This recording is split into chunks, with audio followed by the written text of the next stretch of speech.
Fluoride is this sacred cow, not to be touched. It's like mom's apple pie and all American good and safe, and you don't question fluoride.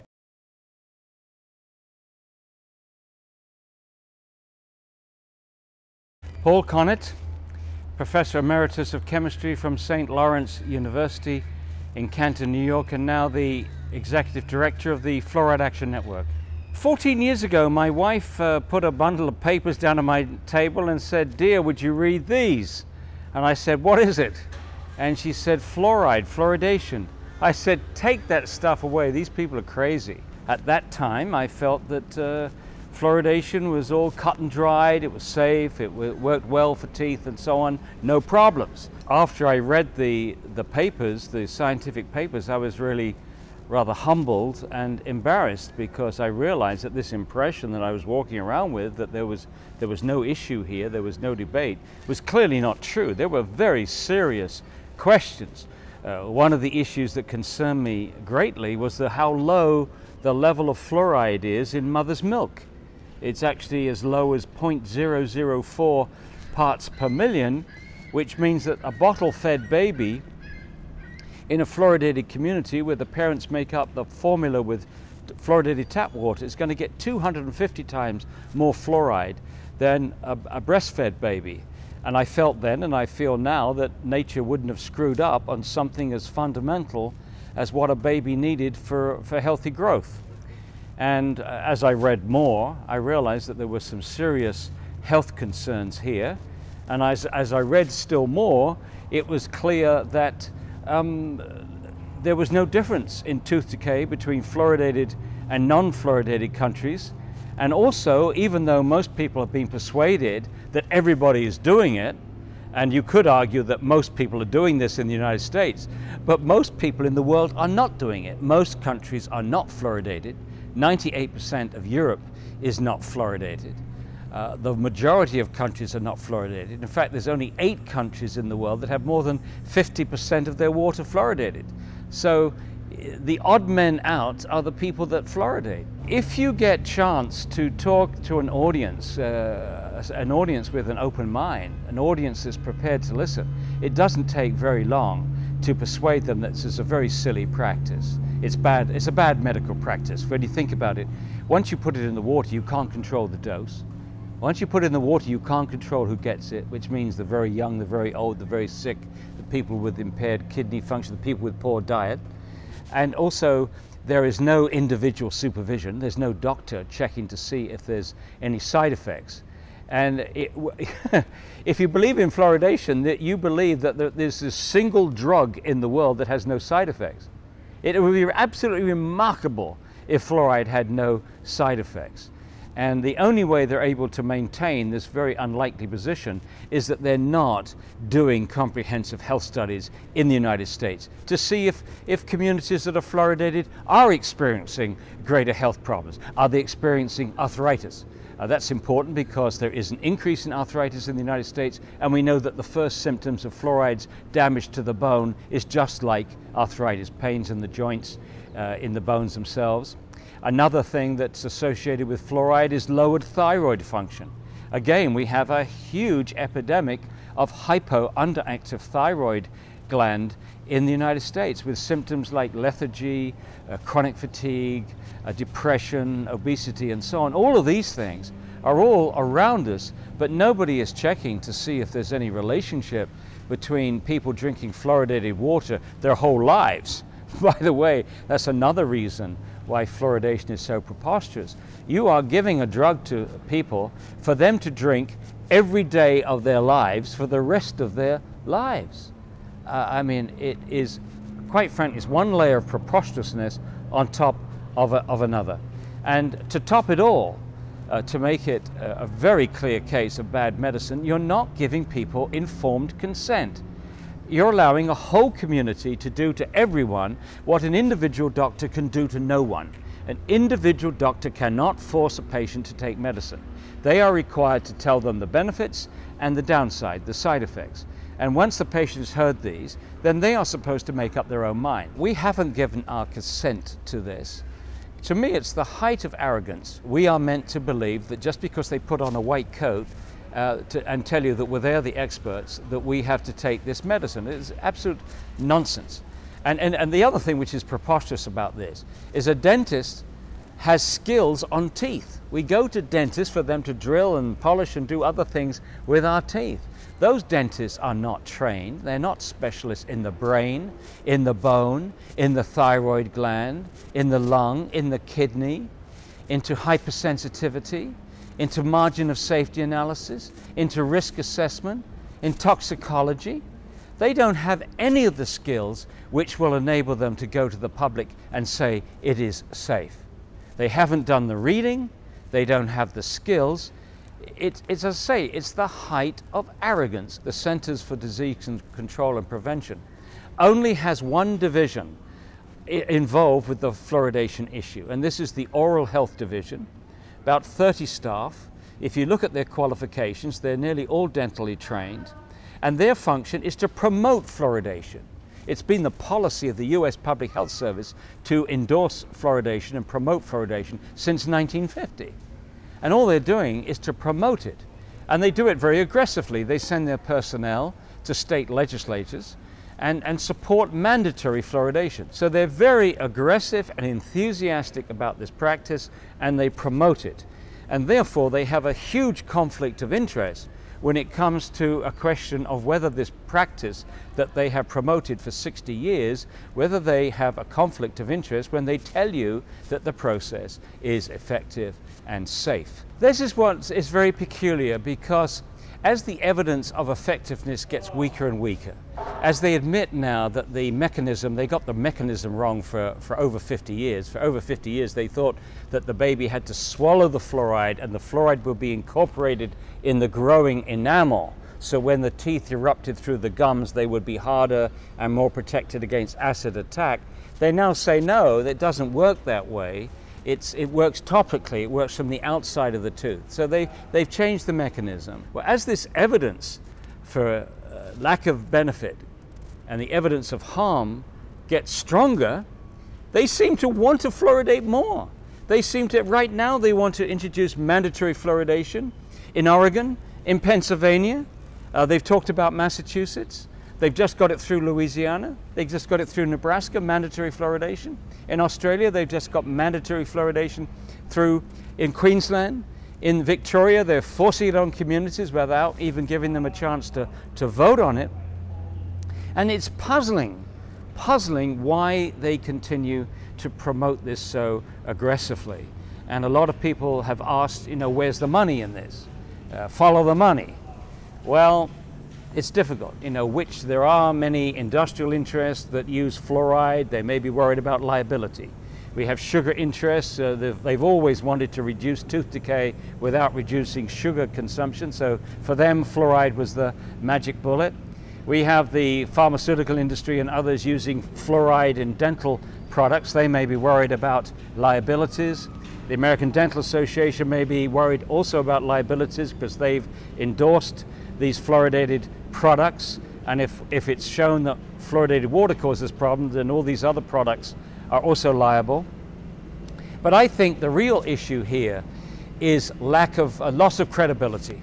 I think the US Public Health Service and all its minions, the NIH, the Department of Health and Human Services, the CDC, and so on, have all promoted fluoridation so aggressively, so enthusiastically. Every Surgeon General has endorsed fluoridation since 1950.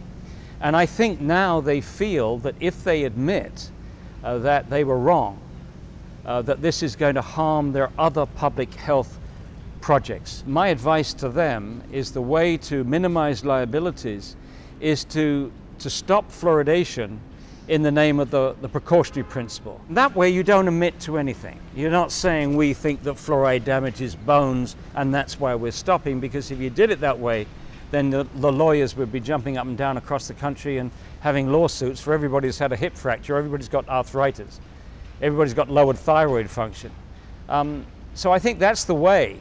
As Bill Hersey at the EPA said it very well. He says they're riding a tiger and they don't know how to get off. They've told everybody for years that it's safe and effective, and it's neither, but they don't know how to admit up to that. But as I say, I think careful application of the precautionary principle would get them out of a tight corner. You've got two choices. Either they're aware but they're frightened of telling the public and admitting this, or they're totally, utterly incompetent. They can't read. I mean, all you've got to do is to read the literature. The open literature, there's a lot on fluoride's damage to the bone. There's a huge amount of literature now on fluoride's damage to the brain. And incidentally, there is no argument about fluoride's ability to damage the body. It's a known highly toxic substance. Millions of people worldwide have had their bones wrecked and other tissues impacted by natural fluoride. We've known forever that it interferes with enzymes, interferes with other aspects of biology and biochemistry. And it's also very clear and well established in literally hundreds of articles from India and China and other parts of the world which have high natural levels that people's lives have been ruined by exposure to fluoride.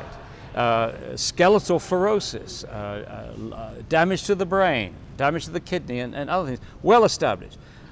The only argument that's left is there an adequate margin of safety between the levels which cause this harm in the literature and the levels at which people are exposed in a fluoridated community. Now, I would state quite clearly and categorically that there is no adequate margin of safety to protect everyone in society drinking fluoridated water.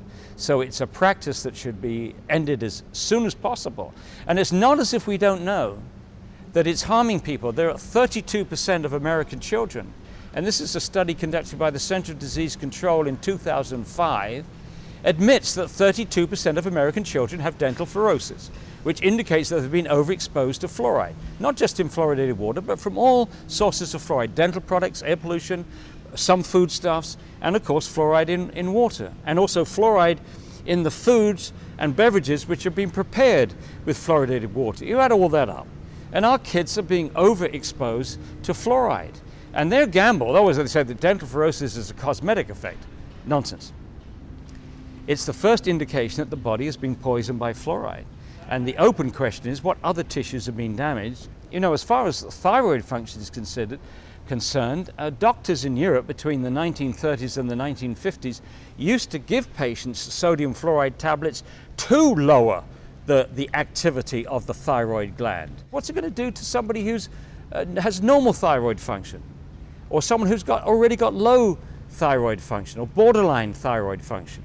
I think it's reasonable to suggest that it could make things worse, and yet they're not looking at that. It's reprehensible, it's irresponsible, but it all goes to point to the fact that right now they're more interested in protecting this policy and their credibility than they are interested in protecting the health of the citizens of this country and the other citizens in other fluoridated countries. The EPA has no jurisdiction per se over water fluoridation because they don't have any jurisdiction over the additives, the chemicals added to water.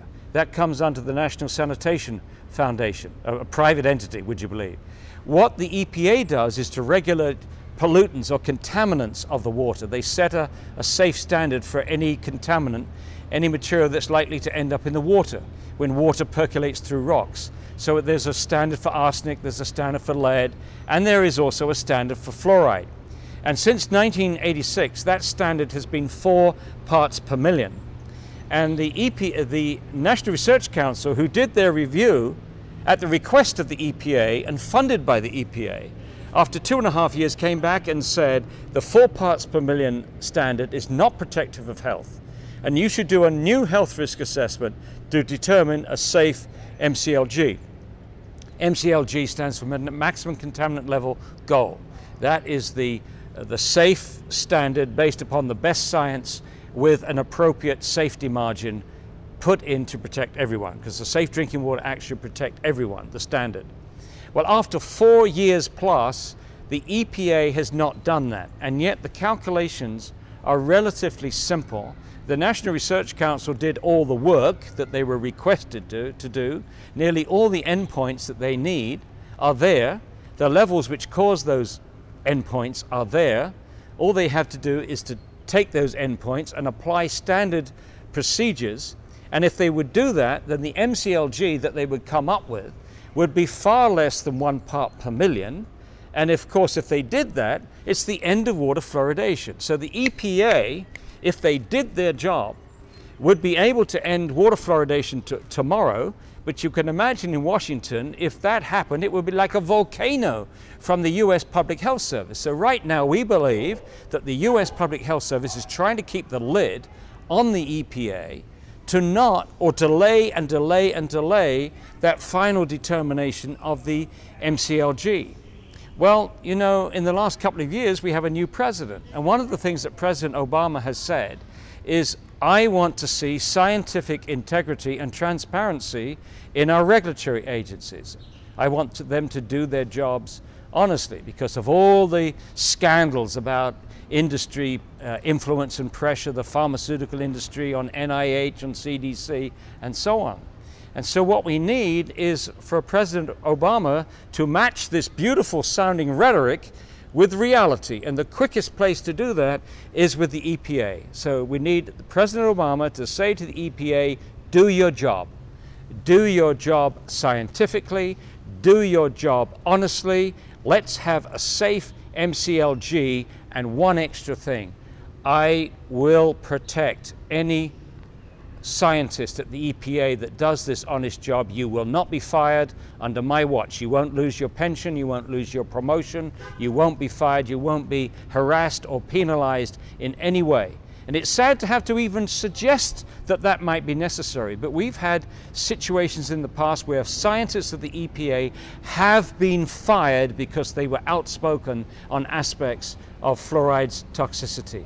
So there we have it. We could be ending fluoridation tomorrow if the EPA did its job, or even more importantly, if the President of the United States instructed the EPA to do its job and protect the American people, and instead of trying to protect the backsides of the bureaucrats working in the US Public Health Service. It's not just the future of water fluoridation that I'm concerned about. I am concerned about the future role of honest science in government. And I think that's the serious thing. When you drive a wedge between honest science and public health policy, and the public's trust, I don't think we can afford to lose any more the public's trust on our agencies. I think the public has lost trust in politicians. I think now everybody believes that politicians, you know, spin things. They have agencies, PR firms, which spin everything. But I think the average citizen expects, and certainly has the right to expect, that the bureaucrats that are working in these regulatory agencies do not spin, do not massage the data, that they do everything honest that they can, so that when they provide the reports to the political leaders, the leaders have the best science in front of them. They shouldn't be provided reports which have been spun by external interests. In our case, spun by the dental lobby, or spun by the people that don't want to give up this practice from the US Public Health Service. So now that we have a politician who claims that he wants scientific integrity, we need that to be demonstrated. We need it pretty quickly so that we can begin to regain the trust of the American people in the EPA, in the FDA, in the CDC, in the NIH, and all the other agencies. That it's our money. It's our money to protect them. If they want to go and work for industry, let industry pay their wages. But as long as we're paying their wage packet, we want honest science. You know, if you don't have honesty in science, you don't have science. And if you don't have science, you really don't have a credible public health policy. The Canadian Dental Association is on record as recommending that patients do not use supplements for fluoride for babies. The ADA recommends that parents not use fluoridated water to make up baby formula. They haven't made much of an effort to get that information to the public. But it's very clear that they have conceded that the major benefit of fluoride is topical, not systemic. Meanwhile, they also know that the dental fluorosis is a systemic effect, and we also worried about other effects. So why on earth would you expose the baby's developing tissues to a known toxic substance for which the benefits of the treatment are topical, and you've got other methods of achieving it, and for which all the risks are systemic. It simply does not make sense. And if a doctor recommends that, then they should be told very politely, you should go and read the literature. Simply read the literature. But unfortunately, the doctors and dentists, by and large, are extremely busy with their practices, and they don't have time to read the literature. And rather, they simply rely on recommendations by agencies and associations which have, if you like, a stake in promoting this practice. The ADA is very much involved in this, promoting this practice, and so is the CDC. So you're not getting objectivity from these agencies, but these are agencies that normally, and the AMA for that matter, the AMA takes its cue from the ADA. So the AMA takes its cue from the ADA, and the doctors take their cue from the AMA, the dentists take their cue from the ADA, and everybody takes their cue from the CDC. And the only way out of this, is for doctors, dentists, and scientists to read the literature. And after 14 years, I got so frustrated with this because it's so difficult to get this information out in sound bites, in letters to the editor, TV interviews, and so on, because they won't debate it publicly. I mean, I'm not making this up. It's in the literature. There's been some extremely important cases, and I will give you 3 of them, of where people that have been aggressively, actively, professionally promoting of fluoridation and have read the literature and changed their position. The first one was John Cahoon, who was the principal dental officer for Auckland, New Zealand, and was a prime promoter of fluoridation in that country. And he went on a world tour, and he found out behind the scenes that the researchers were telling them they were finding no difference in tooth decay between fluoridated and non-fluoridated communities. And he had the grace to change his mind and actively work against it. Same with Hardy Lineback, who was the former president of the Canadian Association for Dental Research, was a spokesperson for the Canadian Dental Association of Fluoridation. He did the same thing. He read the literature. The thing that triggered it for him was discovering that the fluoride that they were using in water plants is not pharmaceutical grade that you get in toothpaste, but it is an industrial hazardous waste product which comes from the phosphate fertilizer industry, which is not allowed to be dumped into the sea. They allow us to put it into our water.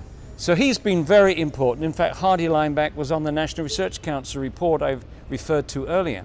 And the third person is Bill Osmondson, a dentist who practices in both Washington and Oregon State. He had promoted fluoridation for 25 years. He too read the literature, has changed his position, and now is actively working to help his colleagues and the public try to stop this practice. The people that promote fluoridation have had a very simple strategy for over 60 years. Their strategy is to keep scientists, dentists, and doctors away from the primary literature, away from the scientific literature. And they do that in 2 ways. One is they claim authority for themselves.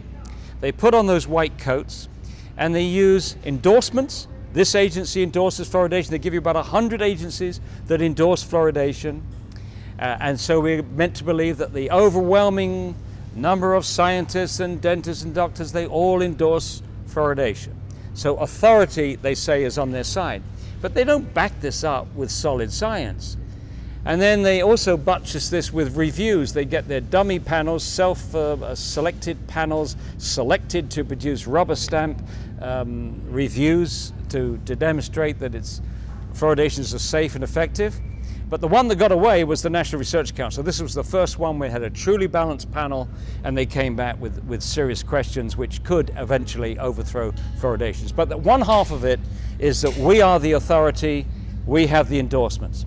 And the other part of their strategy to keep people away is to ridicule the opponents. We are supposed to be junk scientists. We get our information from the internet. We are emotional. We are anything but scientific. Which side is presenting the more solid scientific case, and which side is prepared to go public and defend that case in public and prepared to debate that case in open public debate? And you'll find the answer to those questions, it's the opponents of fluoridation that will go public. It's the opponents of fluoridation who make the science transparent and give all the references, and the opponents who will debate the issue in public.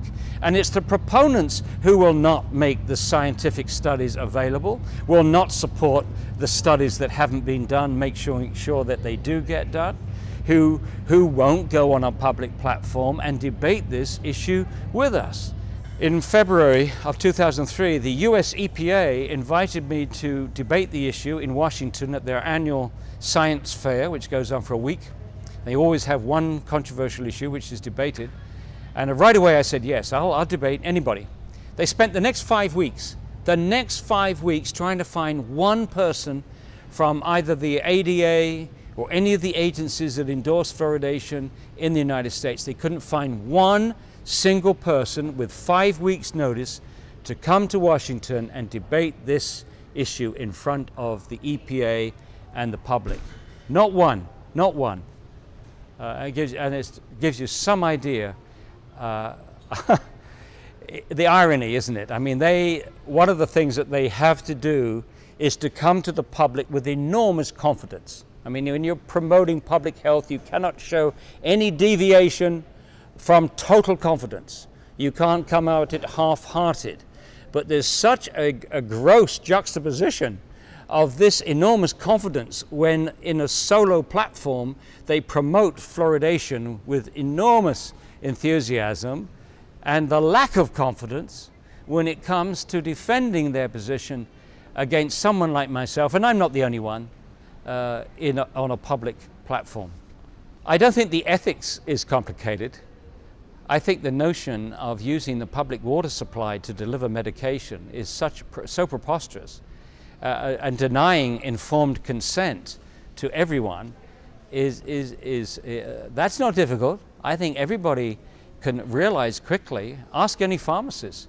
Would you ever deliver medication where you couldn't control the dose? No. Would you ever deliver medication and give it to everybody regardless of age, health, or what have you? No. Would you ever give a medication which hasn't been prescribed by a doctor? No. Would you ever give medication that doesn't have a doctor's supervision somewhere to check side effects? No. Would you give medication without the patient's informed consent? No, no, no, no, no. So that, I think, is very straightforward. This is bad medicine, and it's bad ethics. And the AMA is very, very clear about the necessity for getting informed consent when you're giving drugs to people. How many arguments do you need before you say, no, this is not a good idea? We know we've never done it with anything else. We've never used the public water supply to deliver a vitamin, to deliver heart medicine or aspirin or many other things, statins. There are many other things where maybe some doctors would want everybody to get a small dose of these drugs or vitamins, but they've never ever done it with anything but fluoride. Fluoride got in there early, but it never established a precedent for doing it with anything else. And I think that tells you a lot. To demonstrate that a substance is a nutrient, you have to starve the animal or the human being of that nutrient. You have to remove that nutrient from the diet and then demonstrate that some disease happens because the animal's not getting enough of this thing. If you can't demonstrate that, then you're not dealing with an essential nutrient. Fluoride is not needed for any tissue in the body. Instead of this being one of the top 10 public health achievements of the 20th century, what it actually is, one of the top 10 public health frauds of the 20th century. And I don't use those words lightly. Let me say it again. Fluoridation is one of the 20th century's top public health frauds. This story could have been written by Kafka or Lewis Carroll or Hans Christian Andersen. The emperor has no clothes, remember? I know we're right, and I'm not prepared to keep quiet when I see an injustice here. And I've also been very inspired by the people that have come before me and the people at the grassroots level that are actively working days and days of their lives, unpaid and often insulted. often digging deep into their own monies. There's a lot of good people working on this, and we're all pretty determined to have justice done and seen to be done. And the last thing that we're prepared to do is to lose this by default. If you want to win this argument with us, then do it in open debate. Do it by answering our scientific questions with scientific answers, with all the references attached. Under those circumstances, if those arguments are stronger than ours and we've been based on wrong science, if we've made mistakes and we're wrong, then I'd be glad to admit it. But we're not going to accept this by default. We're not going to genuflect before pompous names, or names, these big names, or just because they wear a white coat and say they're the president of this or the president of that or the archbishop of this church or what have you. That's not the way science is done. That was the way science was done in Galileo's time, when the Pope told Galileo, get down on your knees and tell me you don't see sunspots when you look through a telescope. You can't do that anymore. Authorities cannot tell scientists what to find. You have to base your science on what you find, on observations, on data, not on political theories or upholding a policy. That's not science. It doesn't make sense to drink it, to put it inside your body if it works topically. If it works topically, then brush your teeth with toothpaste, fluoridated toothpaste. But don't drink it. Don't expose every tissue in the body, and for that matter, don't expose people that don't want it. It makes as much sense to put fluoride into people's drinking water as it would to swallow sun lotion. You would be laughed out of court if you suggested that. And in the same token, people that suggest putting this known toxic substance that works topically, if at all, into the drinking water, which is inviting systemic exposure to every tissue in the body, that also should be laughed out of court. As I said before, the emperor has no clothes. Our right to choose is being violated. No one's asking us if we want this stuff in our water. They're just dumping it in. And the last time, I checked, when it comes to medicine, you cannot forcibly medicate me. That has to be something I decide. I have a responsibility as a resident in my city to say, you know what, you're infringing on our rights when it comes to our ability to choose. Communities of color, and whether it be Black and Latino, are more likely to live in areas where they are fluoridated. And also because of all of the different health problems that Blacks and Latinos have already, regardless of the fluoride, it gets, their health conditions get exacerbated. We're hoping that what will take place is that some of the social workers in the community and those who work with especially teen mothers will make sure that each mother learns and knows that when it comes to your drinking water, it's fluoridated. So that means that you shouldn't allow your child to drink this water. But the problem is these are low-income mothers, and the question becomes, where do they get their unfluoridated or fluoride-free source of water? And it's a very good question, because financially, is it even possible for them? People who hear about this are totally surprised, because they've been raised to believe that fluoride, period, is good for you. It's going to turn out to be the next radium scandal or the next tobacco scandal. And once this hits the fan, I think people are going to be totally demoralized. And I think that's the concern that the EPA, the CDC, and the ADA have, that all of these people who have been trusting them for so many years are just going to give up with all the trust and regulate the crap out of all of the regulators. And it's sad, because that's where we are nationwide. We're regulating the regulators now. That's how bad it's gotten. There are a lot of things that have been touted as benefiting the neediest people, and we found later that it had nothing to do with the neediest people. It just had something to do with profiteering off of someone's weakness or someone's unfortunate position in life.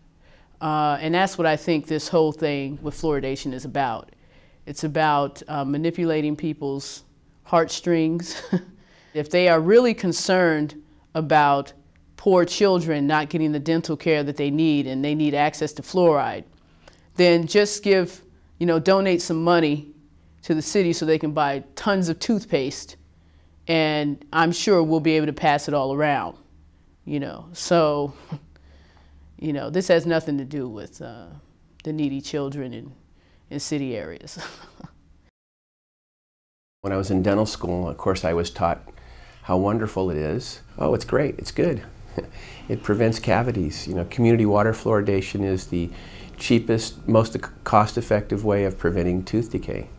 And I just bought that because what do I know? I'm just a dental student. I expect my professors and teachers to know more than I do. And so I just accepted it. And then I started looking at the chemistry of it and researching more about fluoride. And then it became clear that we've been manipulated. And then the book, if you're familiar with the Fluoride Deception by Christopher Bryson, that's when I became aware of the history behind the fluoridation of water in this country. What we've been told wasn't true. And then again, you start looking at the studies and thinking about it. The systemic effect of fluoride on your teeth, it just doesn't happen. So when I started, again, putting all of it together and looking at it, it was really clear that we had been misinformed. And the problem with it over fluoride is that the dentists themselves have been so indoctrinated that so oftentimes they reply or retort with some sort of dogma. Frankly, I think most of the dentists have not educated themselves on this issue thoroughly enough. I think what you tend to see is everybody getting up and they're just parroting and saying what they've been told with very little thought or examination. And so it must be good because all these other people say it's good. Well, look at the science, look at the chemistry, see if it makes sense. Some people have called it a protected poison, and the reason for that, I believe, is that manufacturing, quite frankly, needs it to produce and make a lot of things. The trouble is they come up with a toxic waste and they have to get rid of it. How nice to be able to sell your garbage to communities and put it in the water. Why are all these brave and courageous people, standing up to this Goliath and saying no more? It's because the truth is what it is. I think that the body of evidence claiming fluoride is bad is generally summarily dismissed by the bulk of the profession as just BS or, bad information, bad source. No point in looking at that. We already know the truth, dogma, dogma, dogma. My belief is if the dentists themselves really started looking at the information independently, they might be a little unhappy with organized dentistry. At one time I thought that I could bring this problem up through the system, at least get my colleagues to look at it, and I got shut down, and so that told me that, supposedly there's a way, it seems to me there should be a way for a member to bring up something that's not working, and the group of us should sit down and examine it. But that just doesn't happen. So I think the only way things are going to change is if pressure comes from outside the profession, by citizens and other organizations, other dentists who know the truth. It's really sad that we can't clean it up ourselves, but again, I think that's because if all of this were to change, it's going to influence the income stream for a lot of people. That puts a lot of pressure on continuing to do things the way we do them. So, yeah, there's a lot of pressure there. The substance they want to put in, or typically put in, hydrofluorosilicic acid, has lead and arsenic in it too. So you're going to add more lead to the water that's there. And in addition, the chemistry of fluoride is such that it pulls lead out of the pipes. So here you have a situation where fluoride's pulling more lead out of the pipes, so it's releasing lead to the community. Well, in this community, I think I'm the only dentist that's anti-fluoride. I'm the only one who's willing to be vocal about it. There may be others that secretly believe that, but they're not willing to come out of the closet. So I'd say it's very much a minority. I've had discussions with my classmates at times from dental school, and at first there was general disbelief that it could even be true, but now at least one of my classmates is willing to acknowledge that, gee, maybe what you have to share could be right, because I've examined health and nutrition with Dr. McDougall, and he says the same thing about nutrition and physicians. So maybe you are right, but I think that you take a position like I do, and it puts you at a lot of risk. And I don't think most dentists are willing to do that. I don't even want to be in that position. The problem is that I've been raised also to do the right thing, and a belief that that most people want to do the right thing. I find this appalling that we're in the position we are. It's just unbelievable. Well, you're killing a sacred cow. I mean, fluoride's good. Fluoride's good. You know, fluoride's good. And for you to say otherwise, are you crazy? Fluoride's good. You know, it's dogma, dogma, dogma. I mean, how can you think otherwise? We've been taught it's good. You know, you're just one of those quacks, those crackpots. Matter of fact, my cousin gave me some anti-fluoride literature to me, a few years before I went to this conference, and he said, listen, I don't know anything about this. I've got people that are telling me fluoride's not good, and you say it's good. Read this stuff. So he handed me this stuff. I read it, and I said, this is garbage. It's good. Fluoride's good. I mean, I used to believe that too, until I got to look at the science. And you look at the science, and it's indisputable. It's bad. And you know, it's maybe a minority position, but it's the truth. You know, fluoride is bad. It's not a topic that most dentists sit around and talk about anyway. It only comes up at, you know, city council meeting type things. And I know, you know, it was really hard the other night at the city council meeting, because I gotta tell you, several of the dentists that got up there are acquaintances and old friends of mine, and I'm sure that they find it very discouraging for an old friend, former board member, to get up there and shame them on what they're doing. I hate to be in that position. I mean, there are other people that have reversed their positions too, because they have the wherewithal and the guts to examine the literature and say, you know, maybe we're wrong about this. Maybe this is true. And when you start to see the studies and you do the work, you go, whoa, this is wrong. But then, you know, most dentists are just not doing that. It just isn't happening. When I first came to Santa Cruz, I was definitely pro-fluoride, and I was amazed that the patients here didn't want fluoride. I could not believe that. What do you mean you don't want fluoride? It's good stuff. And so I met resistance from patients right away, which began to sort of tweak me. When I worked in Los Angeles, you know, you tell somebody you need fluoride, you need this, you need that. Okay, doctor, thank you very much. Not here. This community questions authority. And I think that's what it takes. I was very surprised that patients didn't want it. I couldn't believe it. You mean you don't want fluoride? Wow. So, you know, a lot of patients we wouldn't do fluoride for. And, but, you know, it was that attitude that caused me to wonder if I was doing things right. And, you know, as you start looking at it, the patients themselves oftentimes bring the education to the dentist. And they have to be brave and willing enough to do that, because the dentists are certainly not going to get the education through their own professional organizations. So I think if patients persist in bringing this up over and over and over, perhaps we'll reach critical mass and get what we need to have happen. I know that we're really harming people, and I also know that my colleagues are very well intentioned, and then they've been misled.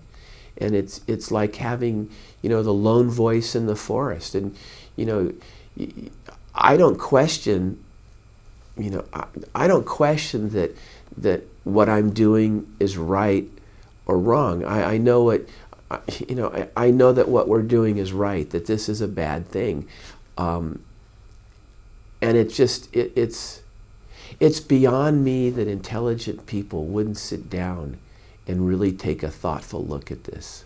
You know, that's what I have trouble with. You know, people who do what I do, they're looking for the truth. You know, and it's about the truth. I mean, this is insane. This is craziness. It really is. You know, putting this chemical in the water. I mean, even if we could accept it worked, why do we have to put everybody else at risk? When you go and you look at the history about this, this information's been known for 60, 70 years. It's been repressed, and people, good people, have lost their jobs and their careers just by doing the right thing. This fluoride controversy has been going on from the get-go. And people were voicing the same concerns 50 years ago that they're bringing up today. This isn't new. And the same old. It's just that the people who want to push this through have just gotten more clever at shoving things through on a legislative basis, and continue to provide more disinformation. Have I ever debated anybody who was pro-fluoride? No. You know why? They refuse to show up. That's how they deal with it. They don't show up. They can't debate it. You're not ever going to get anybody in the same room with David Kennedy to debate fluoride. I'll tell you that right now. He's a walking encyclopedia, and he knows his stuff and won't be intimidated. But no, you know, they don't show up. We've invited them time and time again to be on the radio or have a forum. No one shows up.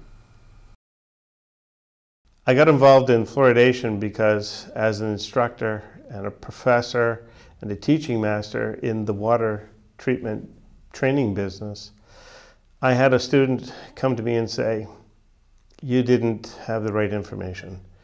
You should take a look at some of the new information." I was just flabbergasted, and I wondered how many people in the water treatment industry knew how they had been hoodwinked. So when I started to speak to operators in the last 7 years, I started to tell them about these hazards and the problems with their systems. And this was echoed in stories told back to me by the operators. And a lot of operators came to me clandestinely and said, "You know, I also have observed health effects because I've been handling the concentrated form of these chemicals. I have problems with arthritis-like symptoms. I can't work in fluoride rooms because when I do, there's a sensitization and I have to be removed." And I felt that treatment plant operators as a whole weren't being represented. Nobody was listening to them. So I started to survey them, and I found out that overwhelmingly, once they found out the truth about the hazards of the substance they were dealing with, and the fact that it really doesn't do what it's supposed to do, that is dental decay prevention when ingested, many of them questioned whether or not we should be putting that substance in the water. In fact, emphatically, most of them said, "Let's get it out." Every time I speak at a public hearing, I'm not seen as some nut job. I'm seen as somebody who teaches their plant employees, the guy who their people get instruction from, and those are the same people in their communities that they rely on to provide safe drinking water.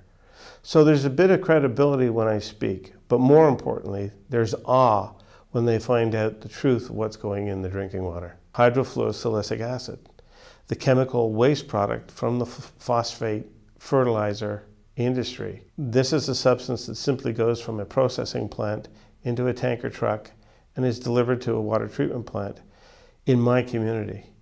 And my counselors at the time were astonished that this product could even exist. And when they asked their own municipal engineers whether this was so, those engineers confirmed the fact, believing that the substance that's going in the water is somehow a pharmaceutical grade or some well-prepared, purified extract is completely false. This stuff comes filled with heavy metals. I have one certificate of analysis that shows upwards of 34 parts per million of lead in the shipment that was delivered to a municipality, not mine, but just down the road. And lead is a prohibited substance in the province of Ontario from being added to drinking water. It doesn't matter that it gets diluted 180,000 times in the process. Who would stand at the top of a water tower and deliberately add lead, a known human carcinogen, to the drinking water? And if I had done that, even as a certified operator, I would have been arrested immediately. There was no difference except the argument of dilution. I had spent, 25 years teaching students at the point I was enlightened. And my training was that fluoride was a compound simply added to the water for tooth decay prevention. This was the common thought. The problem with that is all of the books that were used to educate operators on drinking water treatment processes all said the same thing, and it was as if they came from some sort of scripted source. In 1995, I wondered that perhaps we should have more fluoridation throughout the province, and I began a exploration of the possibility of providing courses to teach operators how to fluoridate the water. Now it seems incongruous, but at the time it was something I was exploring.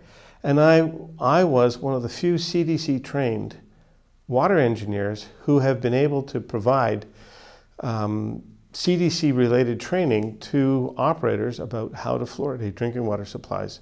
So I wasn't speaking from a point of wilderness.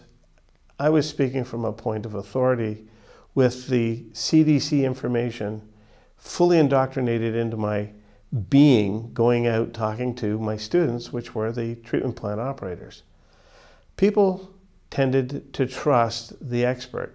And the problem with trusting the expert is that if the expert makes a mistake, those people end up having a mistaken belief. And that's exactly what happened. I used my CDC training to advocate for fluoridation, only to find out from one of my students that I was all washed up.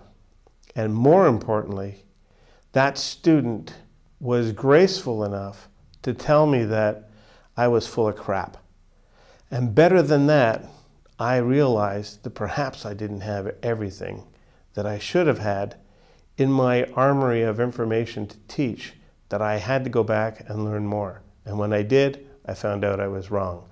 And there's nothing wrong with being wrong. The greater wrong is not correcting it. And that's what I'm doing now, and that's why I speak out about this. Like everything else, when you find out a truth that's unsettling, I was deeply embarrassed about the crime I had committed, an educational crime I had committed for the previous 20 or so thousand students who had heard that fluoridation was fine. And there's a deep-seated feeling to undo that piece of information in the minds of those individuals. If I could go back in time and extract that chunk of information from their mind and replace it with what I know now, I would feel much better. Fluoridation tends to be a belief system. And in order to have a belief system, you have to have a creed and you have to have faith. And the creed has been established by the simple words of safe and effective. The faith is established by trust us, we're the professionals, we're the doctors, we're the health professionals, we know better. The reality is, once you start to pick away at the basis for the creed, suddenly the faith is eroded. And I suppose my job is to change the creed to the point where the faith's eroded enough that people will abandon the faith, and it'll be one of those faith systems that dissolves away into history. I think water fluoridation's days are numbered. This practice is really a post-World War II practice. The practice of using asbestos, the practice of thalidomide, the practice of leaded gasoline, the practice of numerous other chemical experiments that came from rapid chemical growth. People accepted these modern technochemical developments on faith, without question. My argument with fluoridation in dentists is this.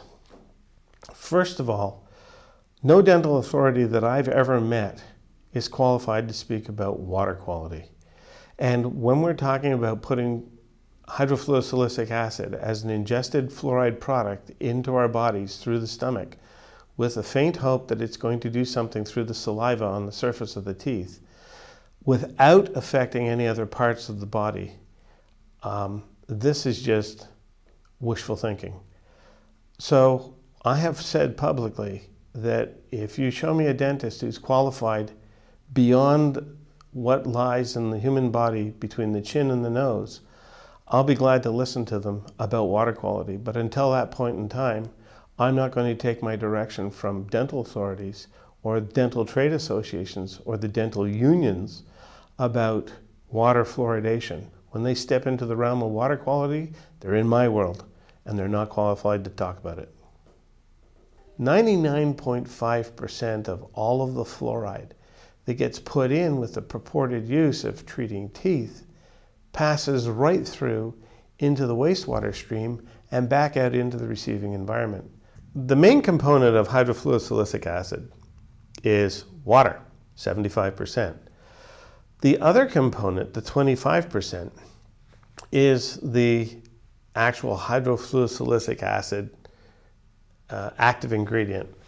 However, there are small percentages also of hydrogen fluoride and heavy metals, and the heavy metals include primarily lead, arsenic, cadmium, mercury, and the more alarming thing for me are amounts of radionuclides, which are radioactive components that are scrubbed out of the stack gases. The entire treatment process is done before hydrofluorosilicic acid gets added, and then we deliberately degrade it with this stuff.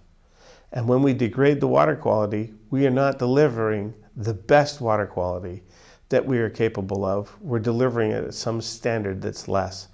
And I believe that my neighbors, my family, my friends, all deserve the best water quality that the technology that we can afford. And hydrofluorosilicic acid just goes the wrong way. The problem with this stuff is that we can't dispose of it on the land. We can't dispose of it readily into a receiving stream. So the only other alternative is to find an alternative use for it as a product, or treat the waste on site to neutralize its effect.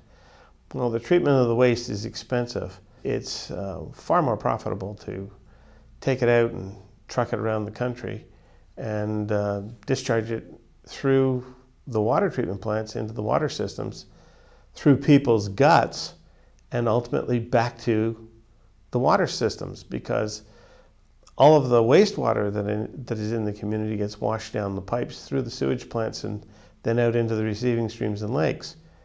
If I had the same tanker truck that rolled across the border into Canada from a fluoride phosphate plant in Florida, discharge into the Niagara River its entire load, there would be an environmental disaster. There would be a hue and cry for the driver, the discharger, the owner of the product, the producer, etc. But to do it inside a treatment plant is perfectly legal. So we're creating a situation where we're just going to poison everybody slowly because some industry doesn't want to treat its waste.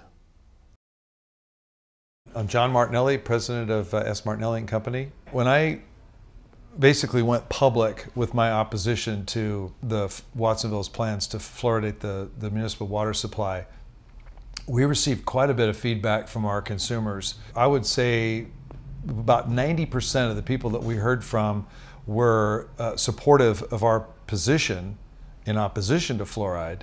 But we're also saying, you know, if you have fluoridated water in your product, we're not going to be able to buy it anymore. And they're very, very concerned for all of the health reasons that we should not have fluoride in our product. And so it's been very difficult to overcome the perception that the consumer has that if Watsonville fluoridates, that Martinelli's apple juice is going to have fluoride in it. And that is absolutely not the case. We don't have any water in our apple juice products. However, we have a whole line of products that we've introduced just in this last year that have water as a primary ingredient. Those products really represent a lot of our growth opportunity.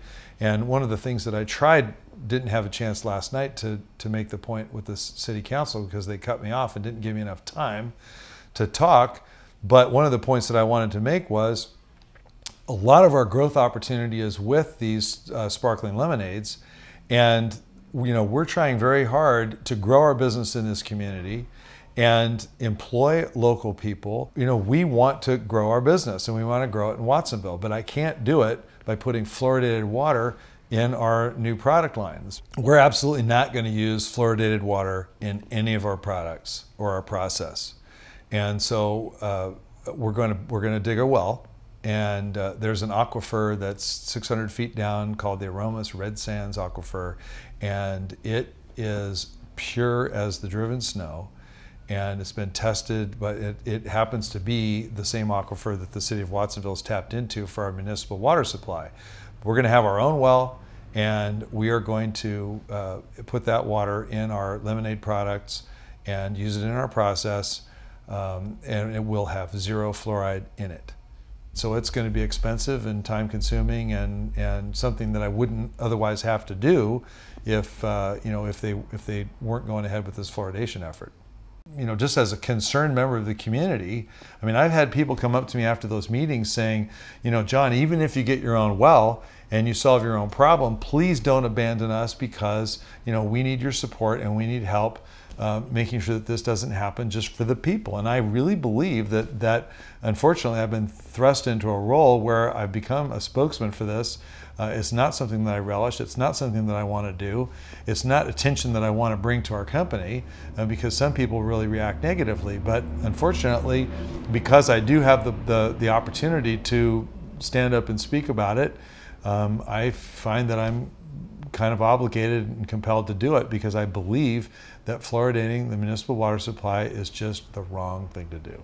January 2010, we received notice, and I'm going to say it was less than a week, that the council had a contract and they were ready to sign it at the next council meeting. And we were all stunned because literally years and years had gone by with apparently no action, no activity, and had no idea that Mayor Alejo was pushing this agenda of his along. And so we had to scramble. It's my understanding that the state law, the state mandate that requires that communities fluoridate if they have 10,000 water hookups and funding is offered by another source other than the local community, that law trumps our local ordinance, which was Measure S, was voted on and passed. The will of the people was to not have fluoridated water, and that should be honored. So we are just shocked and appalled that our state government believes that they know more than we do and that they can impose their will and force fluoridation on a community that doesn't want it. My grandfather was the first one in this community to oppose fluoridation back in the 50s. And that's why, during the meeting last night, they kept talking about, oh, we've been doing this for 10 years. Heck no, it's been over 50 years. And my grandfather funded the first campaign, and there was a vote of the people, and the will of the people was to not fluoridate. That happened back then. Then there was another one with Measure S. My dad was a major funder, majorly funded that campaign. And wrote a lot of the documentation, the ads that we ran in the papers and whatnot, and we were successful again at. In fact, that was the third time that the community had voted against fluoridation over that 50-year period. Personally, I've been aware of it as long as I've been on Earth because my family's been fighting fluoridation mostly for moral reasons, not so much as they relate to our business. That's come along more recently because of our new lemonade products where water is an ingredient. We have been fighting fluoridation because we believe it's mass medication and it's immoral for the government to do that. I've been raised with that. I believe it. I've also done my own research and have come to the same conclusions that my father and my grandfather have in their opposition to fluoride. And I agree with them. I think that there's even more evidence now than we had back then to suggest that it's really not worth the risk. I really believe that it's the wrong thing to do, and that our government is overstepping its bounds by forcing this product, this medication, on the community.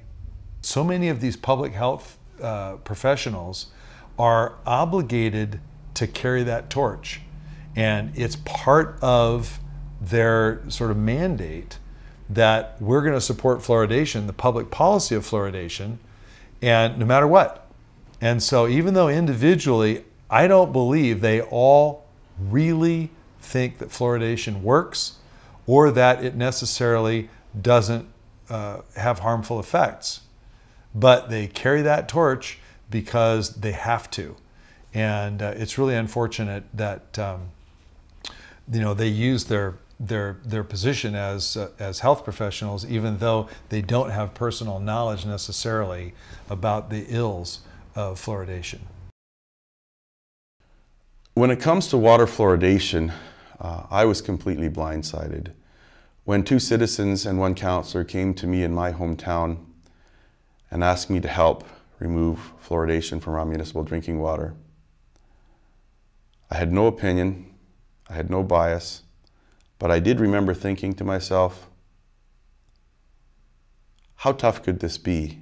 I worked on some very difficult social activist issues in the past. I was burnt out. I wasn't looking for any other issues.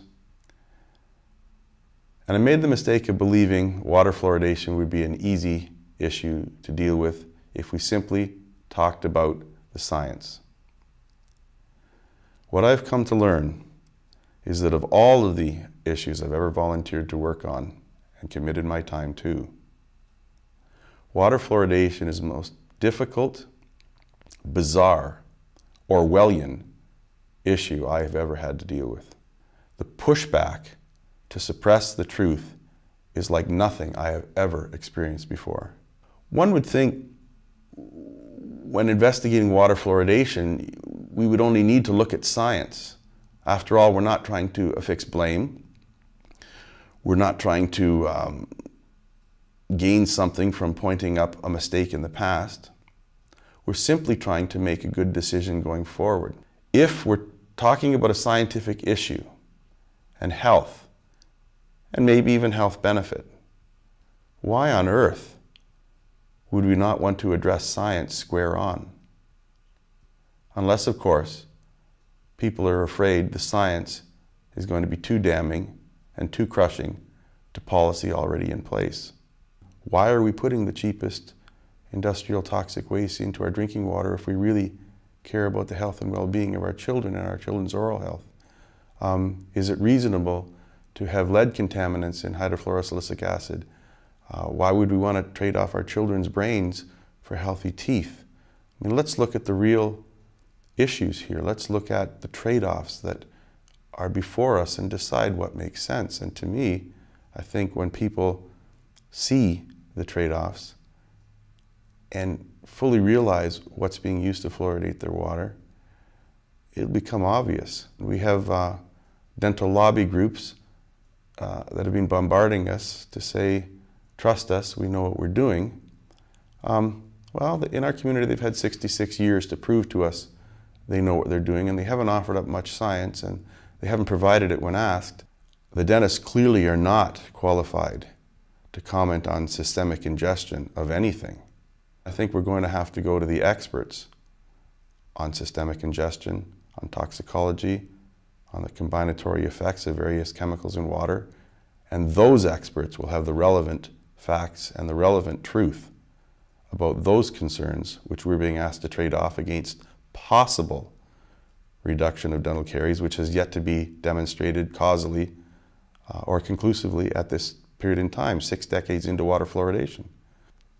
What we observe when we present proponents of fluoridation with science that calls into question the efficacy or even the safety of fluoridation is almost an immediate and overt denial that that science has any quality, even without picking it up and reading it. Running from science has nothing to do with finding truth.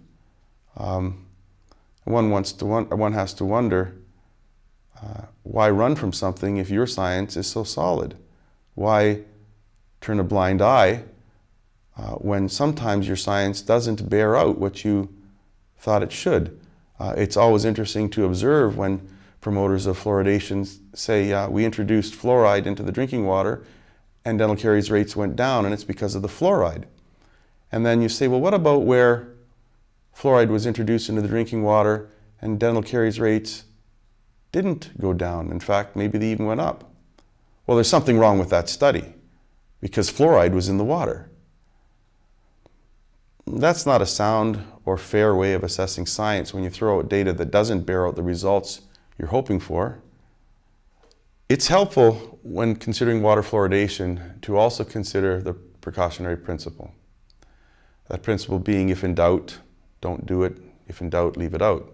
For those who say we should continue to fluoridate our water on the chance that it might be reducing dental caries, in my mind, the precautionary principle would say consuming the co-contaminants arsenic, lead, mercury, radionuclides offers a perfect opportunity to consider the precautionary principle. Perhaps we should stop consuming those things bundled with hydrofluorosilicic acid and its silicofluorides until such times as we have overwhelming evidence that there's any benefit. When one reviews the history of water fluoridation, it's quite interesting how the architects of the marketing of water fluoridation conducted themselves. Instead of putting science out front to sell water fluoridation to the public and convince the public that it's warranted, in fact, what happened was a belief system was constructed.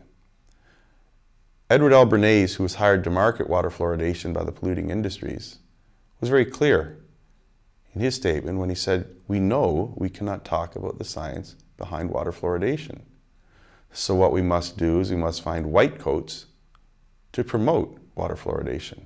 And once we have those white coats promoting water fluoridation, whenever anyone wants to talk about the science, we'll simply point to those white coats and say, well, if it isn't good for you, why would they say it is? That's not a discussion about science. That becomes marketing. And it's a very smart thing to do because we all know that it's much more difficult to deconstruct a well-placed, well-lived belief system that's entrenched for many decades. However, it's much easier to have a rational debate where science trumps science until we get to the truth. Yes, there's good science and there's bad science, but we're quite capable today to evaluate science on its quality and its merits, and we need only do that to deconstruct water fluoridation. The problem is the belief system has been entrenched in the public's mind for more than 60 years. So when one wants to add fact into a belief system that does not dovetail neatly and comfortably into that belief system, the human response is to reject the fact rather than realign the belief system. In psychological terms, that's called cognitive dissonance. We simply can't package something that doesn't sit well for us, makes us feel too uncomfortable, and may keep us up at night, because after all, it would be very nice to go to bed thinking and believing. There are others out there, the dental associations, public health, Health Canada, who are looking after our well-being while I'm sleeping tonight. But to believe that perhaps they've made a gross error and are now not willingly going to admit that doesn't sit well. So it was very, very smart to work with belief systems and construct belief systems because they're very difficult to deconstruct, as I've said. And what we have to do is be willing to set aside biases and sit down at a table as friends and neighbors and discuss the science. Some people who say the science is too difficult to understand, then let's bring in people from both sides of the issue, proponents and opponents of water fluoridation, who are qualified to comment on the science, on the chemistry, on the systemic ingestion, on the biology, on the physiology, on the statistics, on the methodology. They can help us understand what is good science and what is bad science. And from there, we can make the decision based on the science in front of us, whether it's worth the risk. To me, that's the fairest resolve to deconstructing what I believe to be a myth that has been carefully constructed over 6.5 decades. People sometimes will also ask, why would somebody purposely want to harm us? I don't necessarily think anybody purposely wants to harm us, but I do think if somebody's whole reputation as an industry and as an institution, for example, dentistry and dental associations, is built and predicated upon endorsements. First and foremost, look, Mom, I have no cavities, fluoride. If that were found out to have been an oversight or a mistake, it would absolutely shatter the institution's credibility going forward for any future endorsements. That's got to be very frightful for an industry, and I understand that. But an industry's reputation cannot be set in front of public's health and well-being. Public health, unfortunately, falls into the same dilemma. If public health is found to be misguided all these decades simply because they relied on the opinions and the endorsements and the name dropping which permeates the fluoridation story and seems to be used to trump hard science, if they simply have depended on others and people find out that public health isn't actually firsthand vigilant, doesn't actually do research themselves, and in fact doesn't even have and understand much research when we ask them for it, those institutions fall, people panic. Those institutions fall, people question when, if ever, do we trust those institutions again. So there's a lot of cognitive dissonance revolving around the fluoridation issue. And I don't think people know quite what to do. I think they would like to come clean. I think they would like to have a reprieve, have a meeting of the minds where we can simply say, all right, let's try it and see what happens. Let's turn it off and let's look very closely. After all, if it is, as you say, one of the 10 most successful disease treatments of the 20th century, then it does warrant a few dollars of conscientious research. We've turned it on. We did what you said. You said you were doing research. You haven't. Nothing of import, nothing of conclusivity that it has merit. Let's turn it off. Let's spend a few dollars. Let's do some significant research and see if dental caries rates do rocket, do go off the scales, do rise to new heights. If they do, the dentists were right. If they don't, there's no reason we should be continuing with this practice any longer, especially with the health harms that we're starting to see associated with it. When it comes to the future of water fluoridation, I'm quite sure that water fluoridation practice will certainly meet its end, and a well-deserved end. That's not to say it may come soon. It might, but I am sure it will come eventually. If scientists were allowed to do unfettered research, publish for peer review, and would not suffer rebuke if their science happens to generate something less than positive in regards to water fluoridation, the public would be better served. As it stands right now, most scientists who are not finding positive result to water fluoridation are ostracized and outed and segregated from their scientific community. Oppression should have nothing to do with good scientific research. If someone's research happens to show something that the pro-fluoridationists don't find favorable, It should be looked at. It should not be ignored. It should not be refused publication. The scientists should not be outed or refused tenure.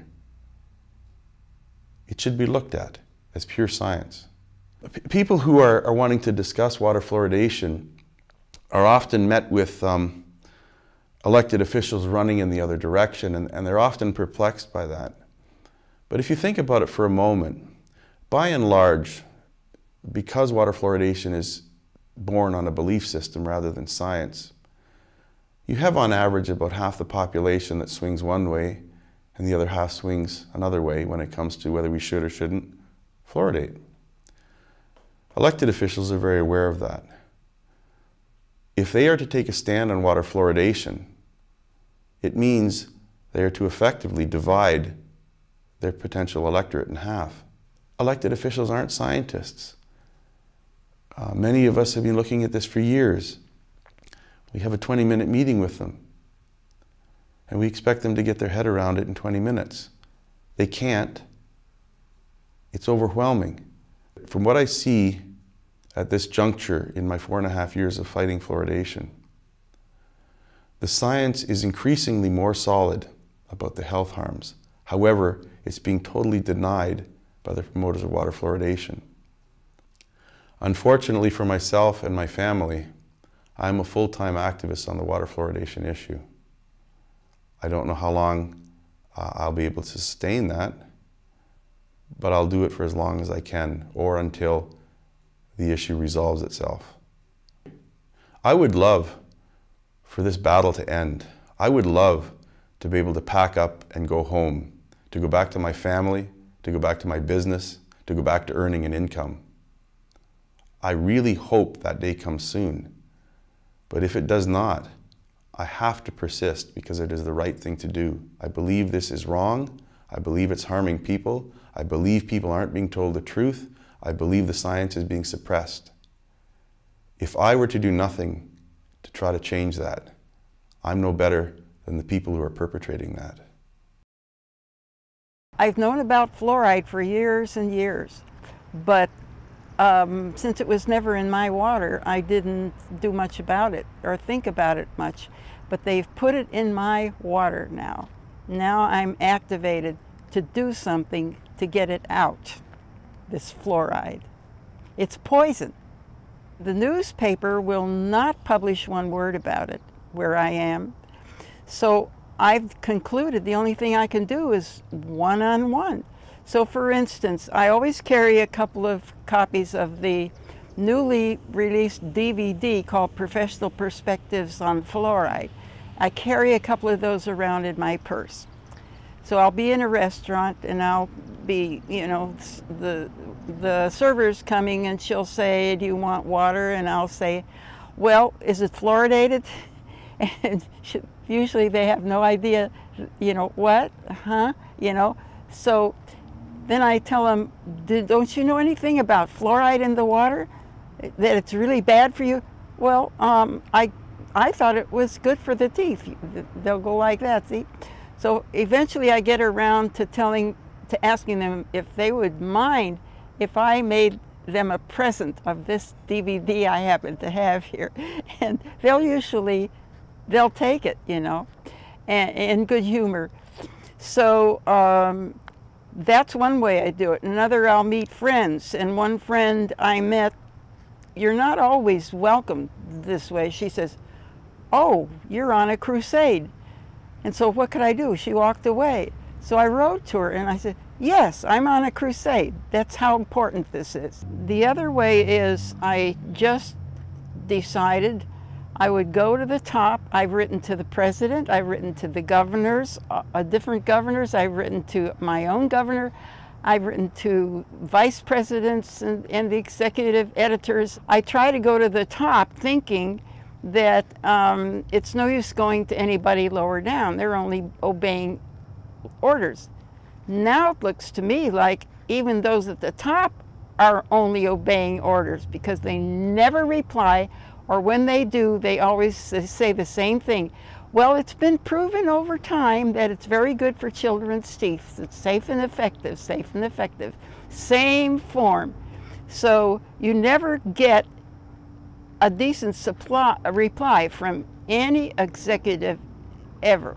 The most important thing I can do is spend my time. I write letters. That's about the only thing I can do. I'm not a scientist. I can't do any research. I can talk about research, but there's even a limit to that, because since I'm not a scientist, I may misquote, you know, that sort of thing. You get to be a pest, and it can get to you if you take it personally, but I don't care. What I'm trying to do is more important than whether they think I'm a pest. So if I think I've gone that far with them, well, I just leave them alone for a while, you know. But it's important to follow up to see if they actually watched the DVD. Because sometimes they say they have, and if you kind of question them a little bit, you find out they haven't. When you first approach a person about fluoride and they don't know anything about it, what they usually say is, well, it's good for the teeth. They think it's good for the teeth. So then you have to counteract that. And that's when I offer to give them the DVD, where I'll say, you'll find out here that there are all these famous, well-respected scientists around the world who explain why they think it's a bad idea to put it in the water. And that's the way I approach that. I almost never find anybody who says, oh yeah, I know it's really bad. Never, never, not where I live. So it's always an uphill thing. However, I gave it to my dentist and he listened to it. And what did he do? He called my water department and they hooked him up with one of the engineers. And what did the engineer say? He said, this stuff is poison. Nobody should ever drink it. When he gave me that message, I was real happy. Then I, just by chance, got a brochure from another local dentist, a very nice brochure, explaining his program and how he considered his attitude toward his work as very forward-looking. And I don't know why I decided to do it, but I said, oh, well, he gave his email, I'll email him. And I said, you say you're a forward-looking dentist. I said, what's your attitude about fluoride? Well, he wrote back. Now, most dentists will not touch you. They won't answer or anything. The essence was I offered to send him a DVD. And with the DVD, I would always send a little extra stuff, you know. And when I sent that, he again wrote back and gave me a marvelous quote from Tolstoy, which explained that when a person has a belief like that, like the dentists do, even though there's lots of evidence that it's not correct, it's in their, he calls it, they weave it into the fabric of their lives. And they can't let go of it because they've been teaching it all their lives. They've been talking about it to their friends all their lives. And he's talking about educated people like dentists who believe that. And it's part of the fabric of their lives and they won't give it up. Now, he sent that back to me, which was really, really unusual. But he's obviously an unusual guy. So those are two dentists who got educated, were not afraid to read the material and get educated. The thing that bothers me the most about fluoride is that they don't ask my permission. You can't go out in your neighborhood and have coffee without knowing that that coffee has got fluoridated water in it. So your whole life is upset. You can't do that. You can't grow an organic garden in your backyard anymore because you're sprinkling it with the hose, and that's fluoridated water. You can't filter it out unless you are well-to-do enough to buy reverse osmosis equipment or distillation, because the carbon filters do not, this stuff is so soluble that it just goes right through anything. Carbon filters don't touch it. So if you can't afford reverse osmosis, then you can't have all your water fluoridated. You could buy a small one that'll do your kitchen, you know. But then why should I pay the water department? I pay my bills and they deliver the water, but I can't use it. I have to spend extra. It's very hard to get the dentist to change the way they think. There are, once in a while, ones who do, and then that's what keeps you going. My name is Bill Patnod. I live in Methuen, Massachusetts, and I've lived there most of my life except for service. The first time they wanted to fluoridate, Dr. Zan Fagner, an allergist, wrote this book, Truth Decay. And he was the leader from that time on. And this guy was ostracized, he was put down, belittled by his professionals and other people. I went to the reference librarian and I asked her for information on fluoride, pro and con. I knew the pro, but I wasn't sure about the con. And I found out that after an hour that this was ridiculous. From the information that the librarian, the research librarian gave me, I said, this can't be. I found it so quick and it's so ridiculous. So anyways, I searched some more and I got a name of Dr. Phyllis Mullenix. So what happened is I just took my map out and I went directly to her house with the paper. They want to fluoridate Methuen, Mass. And I knocked on her door and said, geez, Doc, I'm here about this. She said, come on in. She's from Missouri, and what a nice lady. My head spun with all the information she had. And we brought other people to meet her from Methuen, and then hence the fight began with the remainder of Dr. Zan Fagner's group and new people who were fighting against it. And we beat it in 96 by 497, because it was beginning in 96, by 400 votes. And in, again, 2002, they brought it up, we beat it by 2,000 votes. People just, you know, came up and they just listened. I mean, sure, there was those diehards, fluoride's wonderful, this and that. But, you know, to beat them by 2,000 votes when they were pushing it in their dental office, even the hospital that was in Methuen was pushing it and had signs out for it. And we still beat it because the people listened. And that was the best thing. It's like a mission. It's like when you find out how bad it is, you just can't turn away. Every time I see a mother pushing a baby carrier, I say, how can I let that kid down? I can't. And we just can't do it. We were talking one day, and someone made a joke of it. What if social scientists said, hey, let's save all the marriages in the world and put aspirin and Viagra in the water? I mean, it's ridiculous. Question authority. You can read, you can write, you can process information. You went through the school systems. Don't let anybody tell you they're the authority and they know best. Well, I tell everybody every day.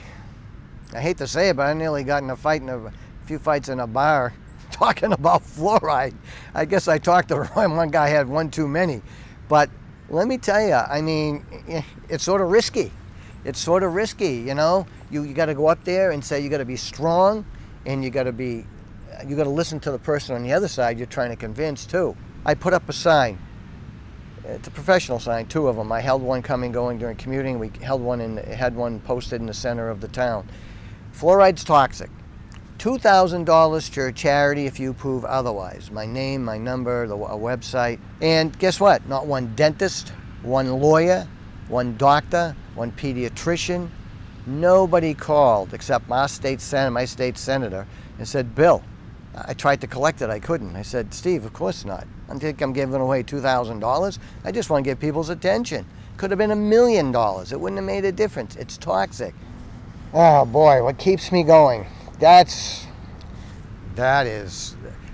just from the heart. It's how the spirit moves me, how we care about people, how I feel about myself. I have to look in the mirror and face myself and say, am I doing the right thing? Am I being ethical and moral? Am I helping my community out? Am I the type of person I really want to be? So each day I go out, hand things to people, talk to people, and let them know. Oh yeah, sometimes you get down and you get upset, but gee, you know, if you give up, you're done. So There's no profit in giving up. I was telling people about it and they said, Bill, you're really getting into this thing, you know? So I try to tell jokes and keep it light and mention it. And now my friends even joke back at me about fluoride. And they believe, but it took a while. I mean, they're good and open people, but it takes a while because the 50 years that it was pushed. And of course the authority, the dentists with the white jackets, of course they know better than we do. But we know that doctors make mistakes, and we really believe they've been lied to. And the propaganda it's pressure on them to produce what the ADA wants them to say. And you know, I feel bad for them, but at the same time, we have to take them on and head on and tell them how we really feel. I feel a responsibility to the people of Methuen and the surrounding areas to let them know what I know about fluoride. I got to know a lot of people that way. In fact, just walking in a restaurant the other day, I didn't know who the guy was, and he says, I know you. You're the guy against fluoride. And I said, yeah, and in fact, I'm going to a conference next weekend to learn more about it.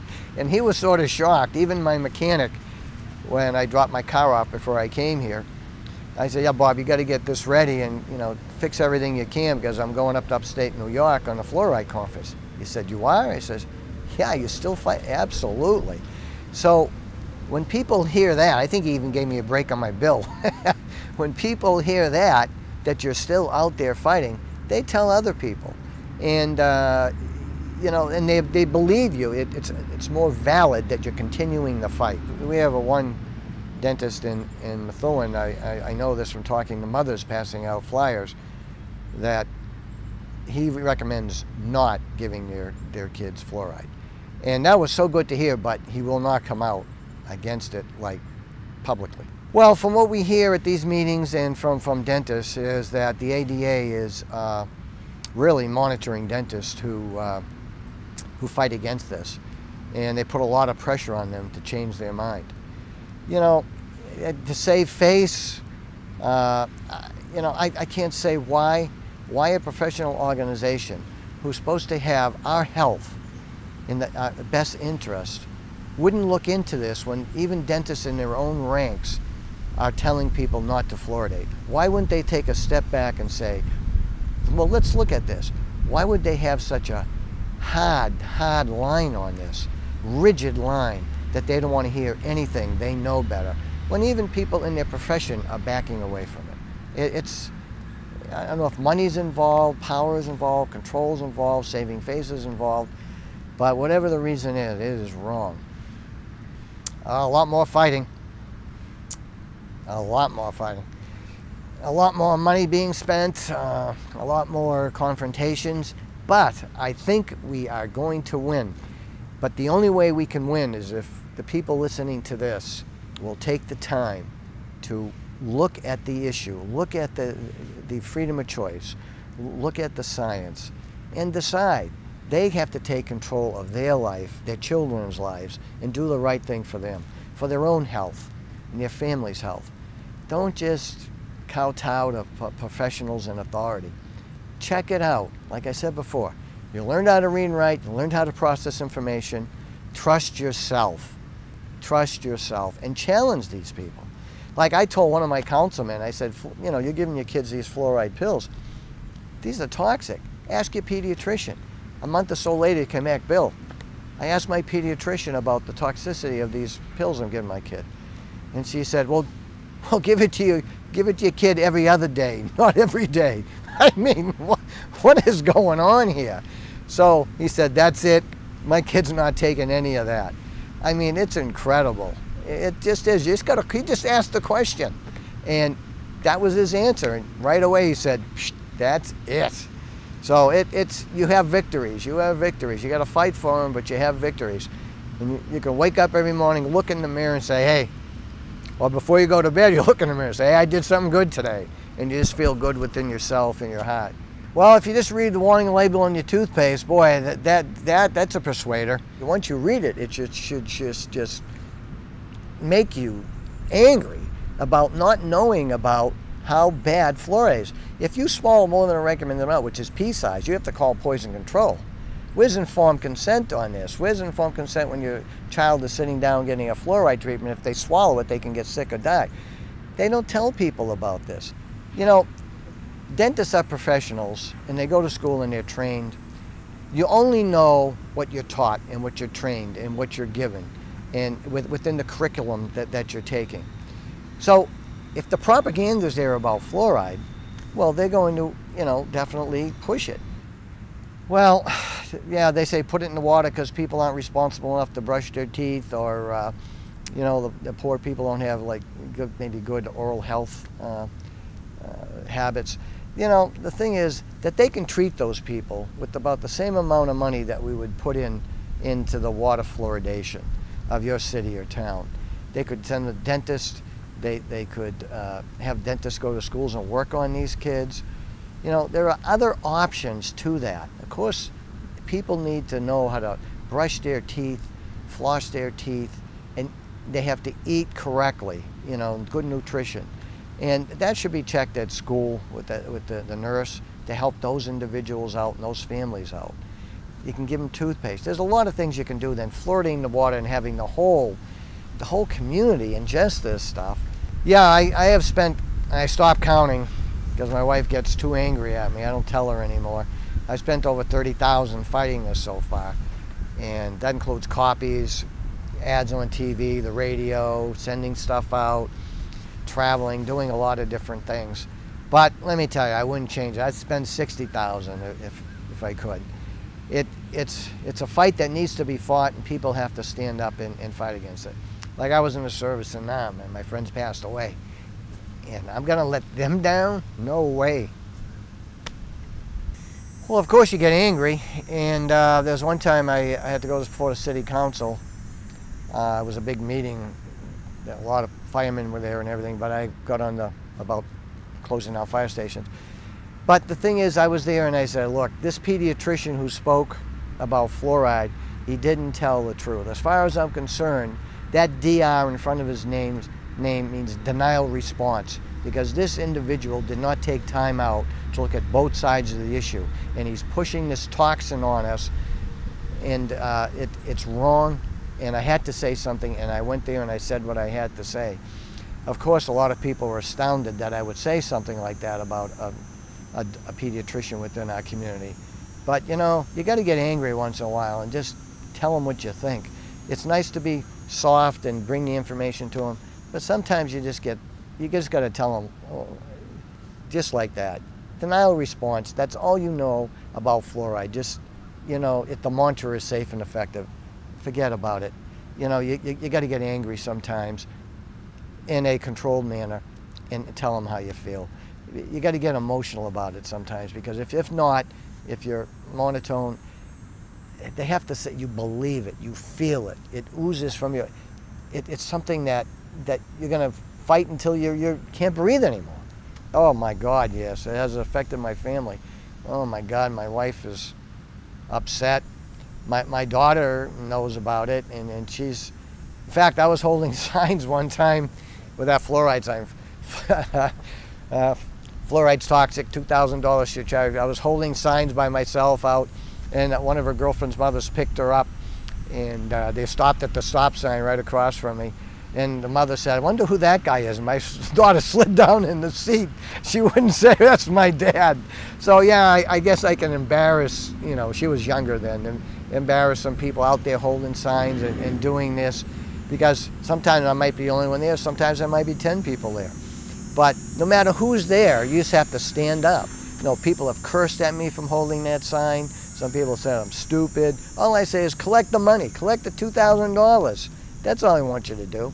Yeah, I mean, you get abused, but hey, that's what life's about, standing up for what you believe in and taking the abuse and doing the best you can with it. But standing up and being counted is important. People call me an idiot, you don't know what you're talking about, you know, people like you shouldn't be in our community. It goes on and on like that. There are so many negative people out there that will just abuse you. But you can't give up, you keep fighting, and you keep moving on. And for the people you do find, they almost become your friends. You know, I mean, you don't see them that often, but you have a common bond and a common cause that's right and just, and that's what makes it all worth it. You have to believe it. Why would they do this? They're not getting any money.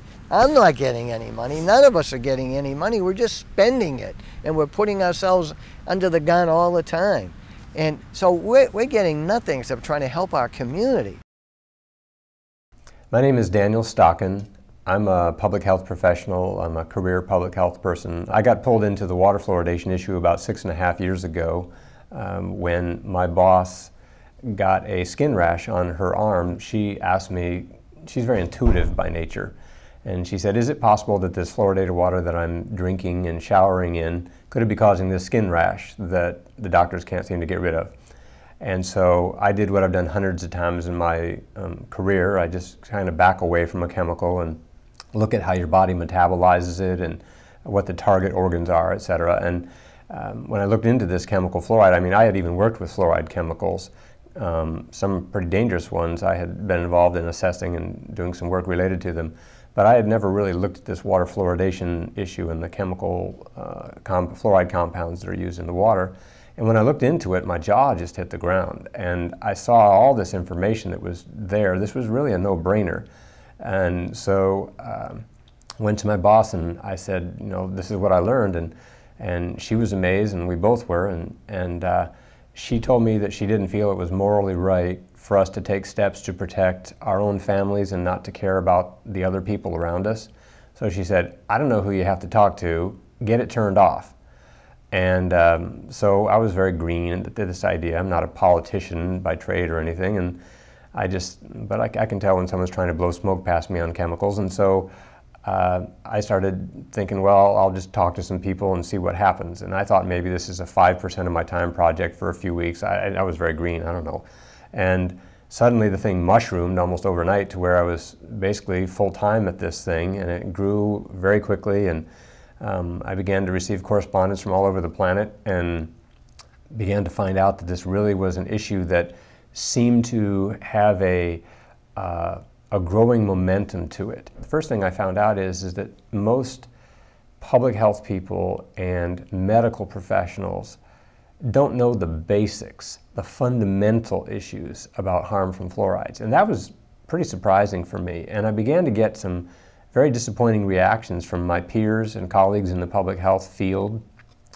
And I began to see that they would jump through these contortions to continue justifying adding fluoride to drinking water. And it didn't make any sense to me because this was such an obvious situation where you can't control the dose and the chemical has effects throughout the body. So why would we be adding this to drinking water with people drinking it in unmeasured amounts? I was surprised that the public health community and the medical community was resisting this. I also found that legislators didn't want to touch it with a 10-foot pole. And I even had one legislator, he told me, you know, he said he'd been dealing, we gave him a bunch of information, and he began to look into it. Then he began to get the resistance.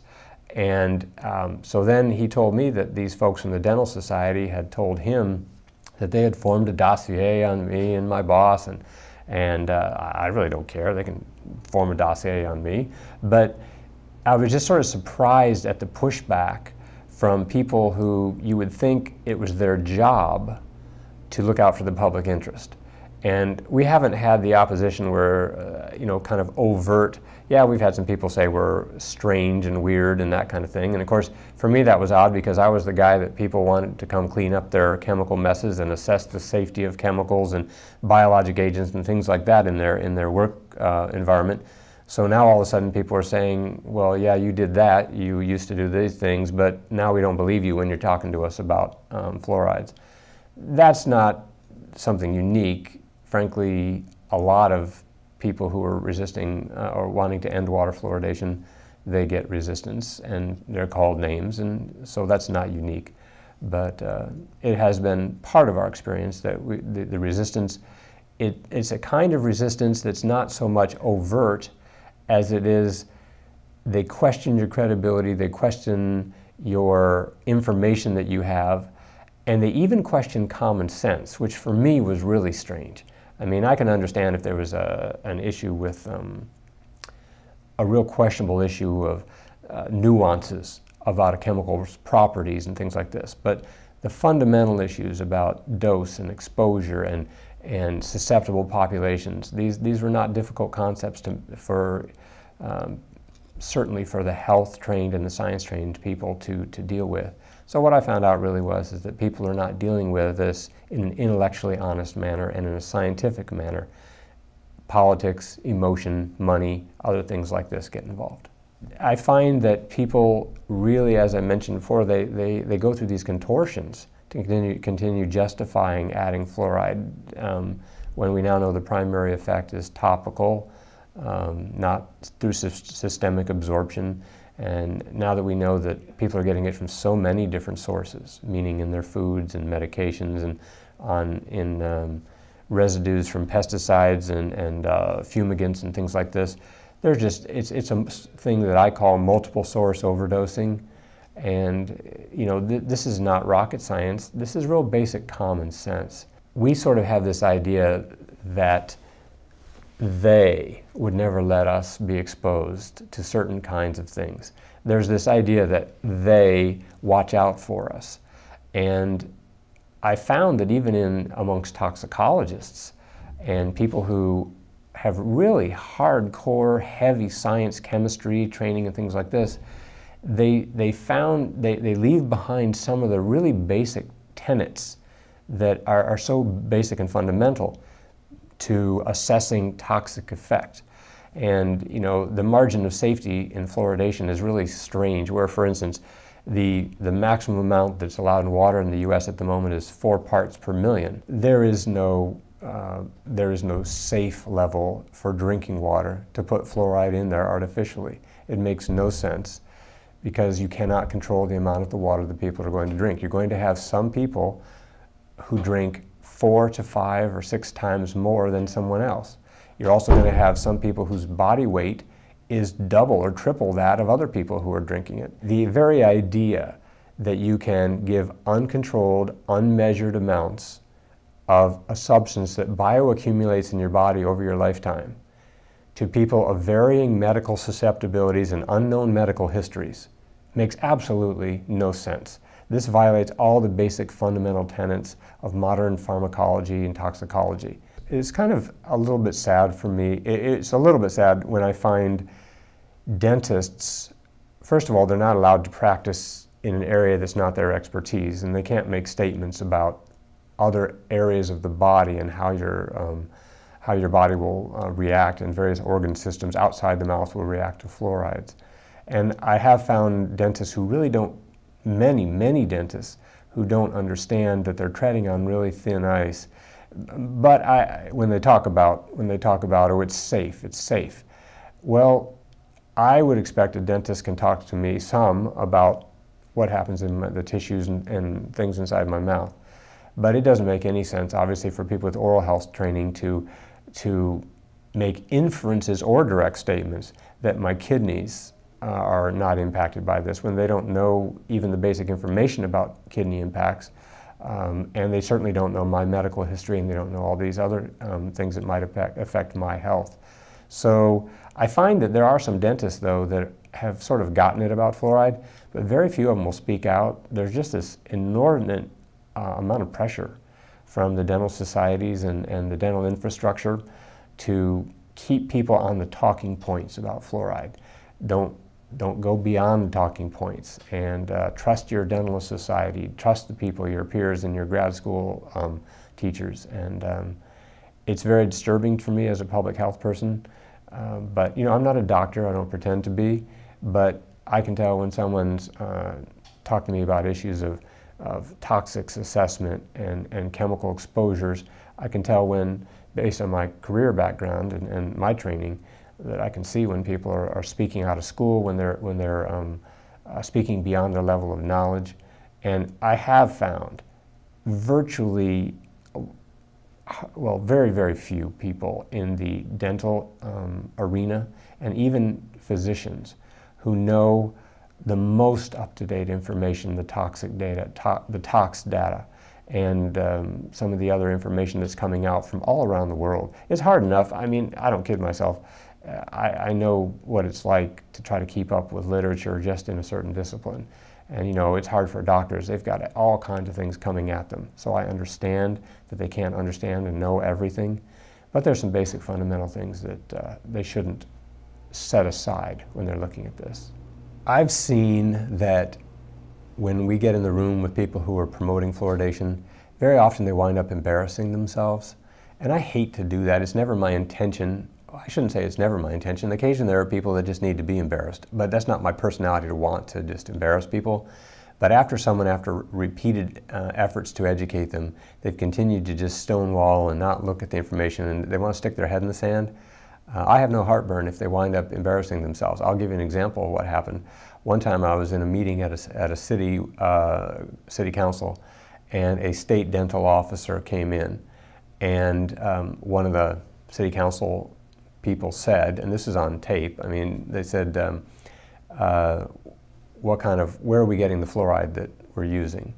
And this dentist said, who was a dental officer for the state, said, I don't know. Well, that wasn't true because I had already given the information to the person.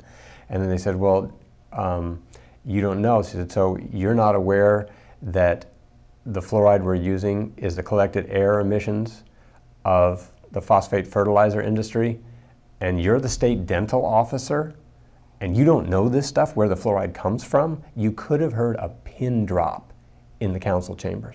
It was, when I think back on it, it was this electric moment. You know, the incredulity that was expressed by the council representative that a state dental person who's paid and has responsibility to know this kind of information didn't know that information. It was so illustrative to me of the vast amount of ignorance which is in the medical and dental communities, which has allowed fluoridation to continue. Why is that? Because people don't have the time, sometimes don't have the interest either, to want to know this information for themselves. They want to believe the experts, the people that trained them. And what I've come to find out is that, and this is a disturbing thing to hear, but for every citizen that hears this, they have to understand our doctors, our dentists make big mistakes sometimes, big ones. And our government regulatory agencies make huge mistakes sometimes, and sometimes they don't get called on the carpet, but sometimes they do.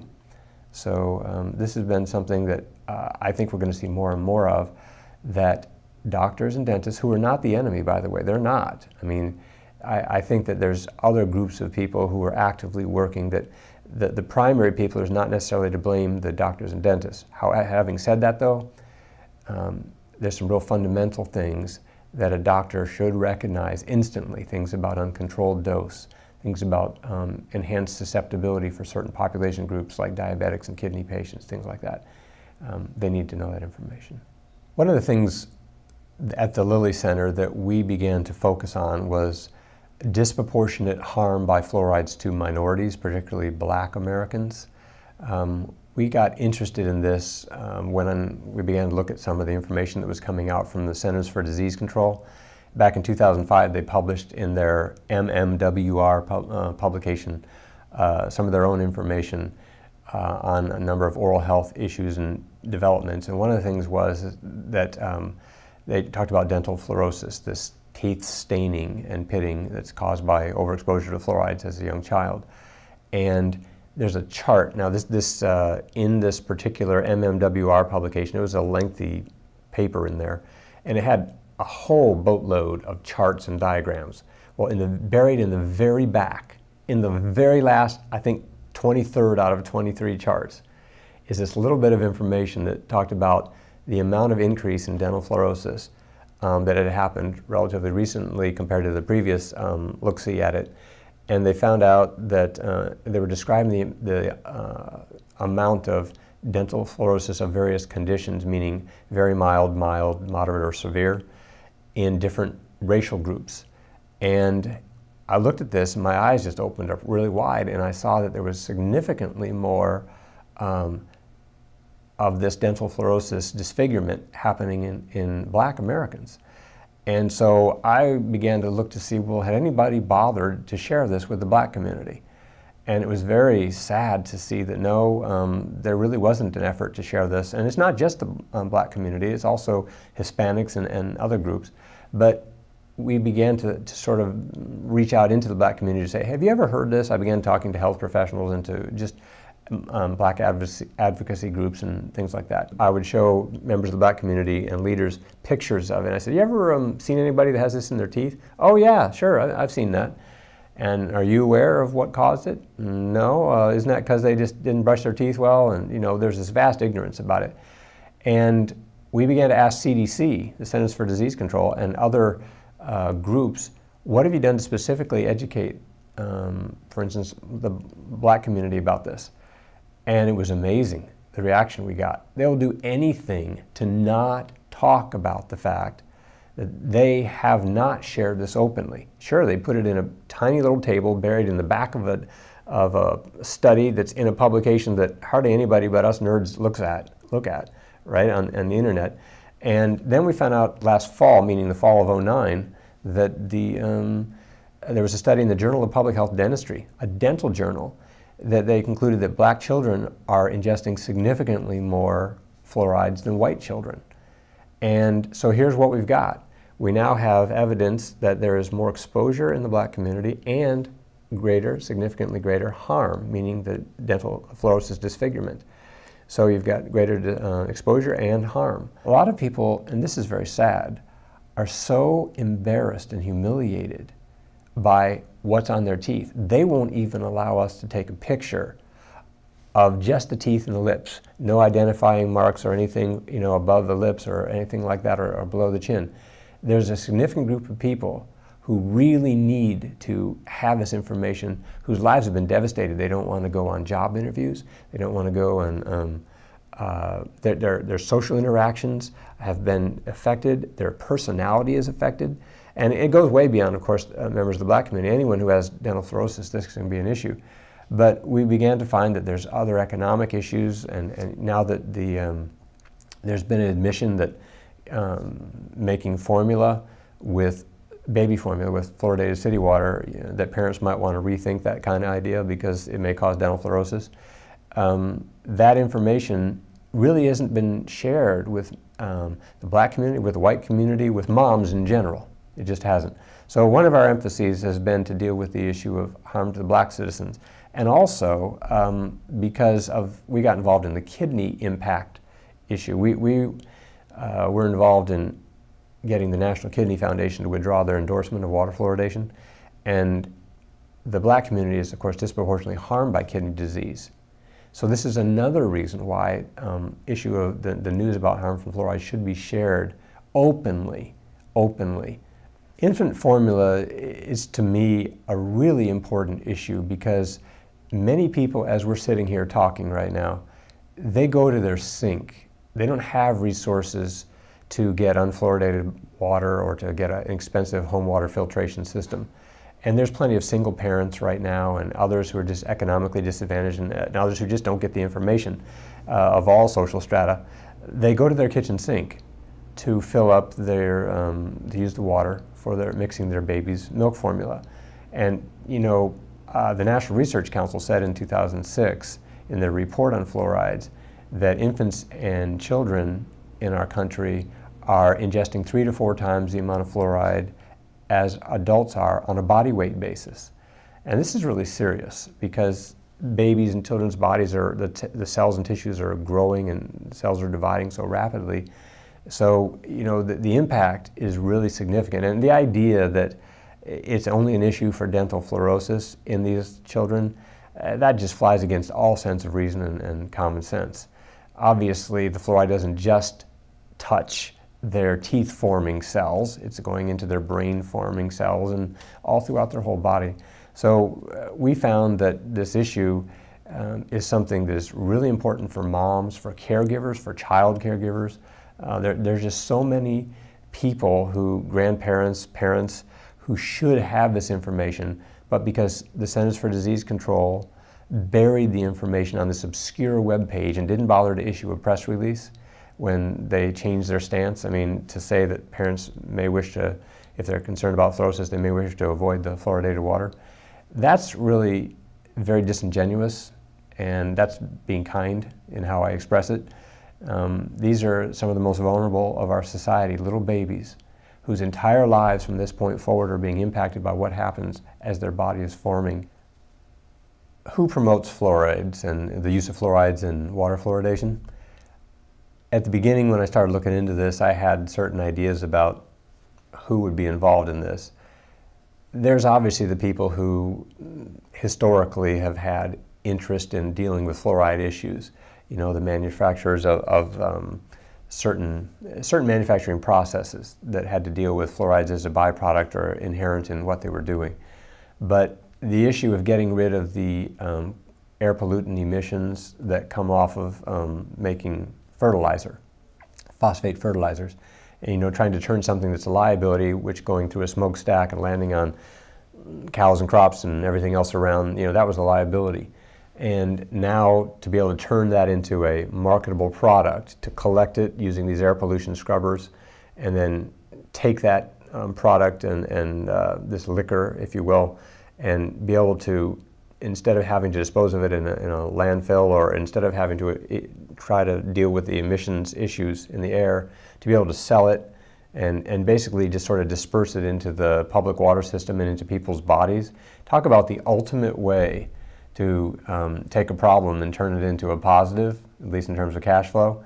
And, you know, that's what occurred in this scenario. There's a lot of people who push fluorides for a number of different uses. And it's not just for water fluoridation. Obviously, it's used in oral care products and other things. I think and in fact I know this is what's going to occur, at some point the public is going to associate the term fluoride and recoil at the term the way they do when they hear the word arsenic. You know, you kind of think, ugh, when someone says the word arsenic.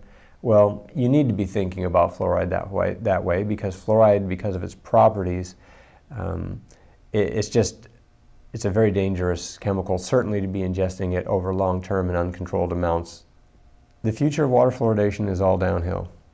This thing's going to collapse. Water fluoridation is a house of cards that is wobbling. It is going to collapse.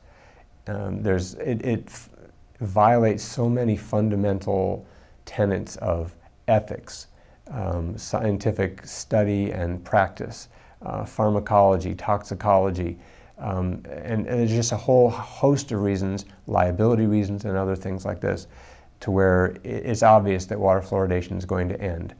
The only issue for me is how fast is it going to occur? There's going to be a lot of people who are going to be really, I think, concerned about their personal liability in this issue because many people knew better and they had the information and they didn't act. They allowed the pressures of their professional sort of societies and peers to cause them to compromise their morals, to compromise their scientific principles. And, you know, when the house of cards collapses, it's going to expose something that Americans maybe are not going to be real enthused about seeing. Because, you know, we as Americans, we want to believe that our doctors and our dentists and our public health system is really after our best interest. But when it comes right down to it, there's been an awful lot of influence exerted and money passed through, back and forth through sometimes legitimate channels. But when the money trail shows up and when the liability thing, when the smoke clears, there's going to be a lot of organizations and individuals and professionals who are going to wish that they had weathered the pressure put on them by pro-fluoride groups. Because, you know, it's always better to, the truth, the funny thing, you know what the funny thing about truth is? After everything else is all collapsed around it, truth is still going to be standing. Truth doesn't need to be defended, but you know, it does help if we get ourselves in alignment with what's real and true. Truth is always going to be standing at the end of the game. But there are going to be people who are going to rue the day that they were just too concerned about what people were going to say about them and too concerned about the effect on their careers. Kidney patients should be told that fluorides accumulate more dramatically in their bones because their kidneys can't help excrete it out of their body. They have damaged function in that respect. And, you know, and there's other impacts inside their body. There's actual damage to the kidneys themselves, not just the bones. So that's just one small group. When you look at the numbers and crunch the numbers, look at this. You've got, what is it, 1 in 9 American adults has some form of kidney disease. Crunch the numbers. See how many potentially upset people there are. How many people are diabetics? And right now there's something like 50+ million pre-diabetics who they're thinking are going to convert many of them to diabetes. And the National Research Council said that diabetics, kidney patients, and seniors and infants, among other groups, are a susceptible subpopulation that is particularly vulnerable to harm from ingested fluorides. So just crunch the numbers. This is going to dwarf asbestos and tobacco in the course because of the sheer numbers of people and the breadth of the conditions which are impacted by the fluorides.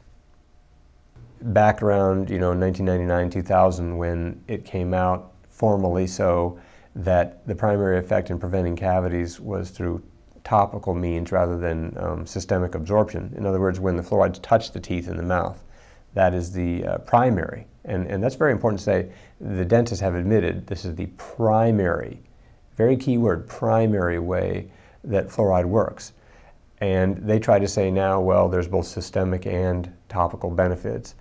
And they try to say it gets in your saliva and bathes your teeth topically, but the amount that's in, CDC knows this, and they've admitted, that the amount that's in the saliva is such a small amount, concentration, that it's really not going to have much impact in preventing cavities.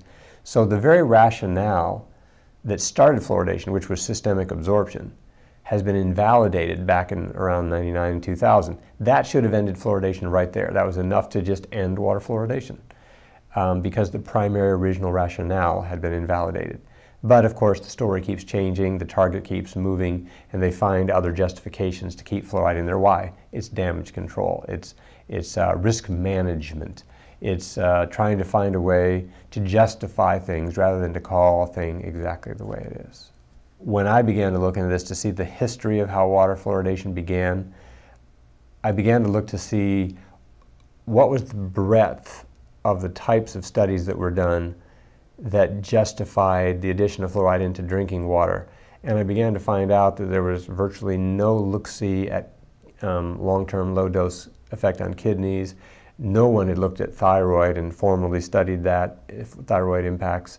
And when you think of all the ladies, particularly today, that have hypothyroidism, I can tell you I talked to a lot of these folks that have hypothyroidism, and they become white with anger when they find out the possibility, the fact that their thyroid condition may have been caused or exacerbated by fluorides. And that's very disturbing. And so when I began to find out that this thing at the very beginning when they introduced it was mostly dental studies that were done, again, it just showed you that I think for the most part people, it wasn't like this large number of people trying to conspire to do this. People wanted to prevent cavities. They just did. And they had good intentions. The vast majority of people had good intentions.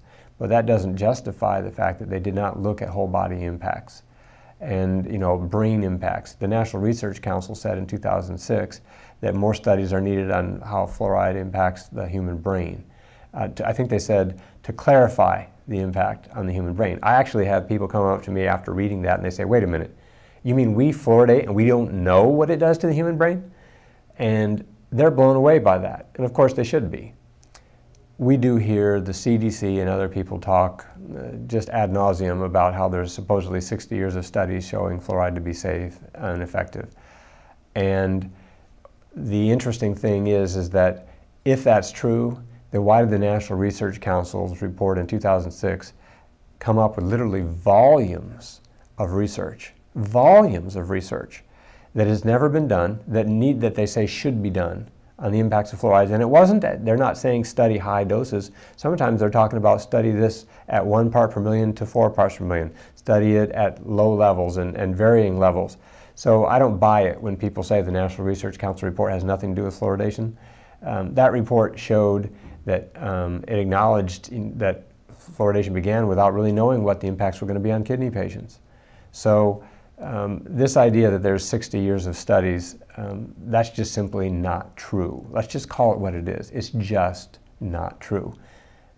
The vast majority of the people that are promoting this for the past number of few decades at least are really just, at least the dentists and doctors, they're just kind of in lockstep with the mothership, if you will. They're saying what their dental societies and medical societies give them to say.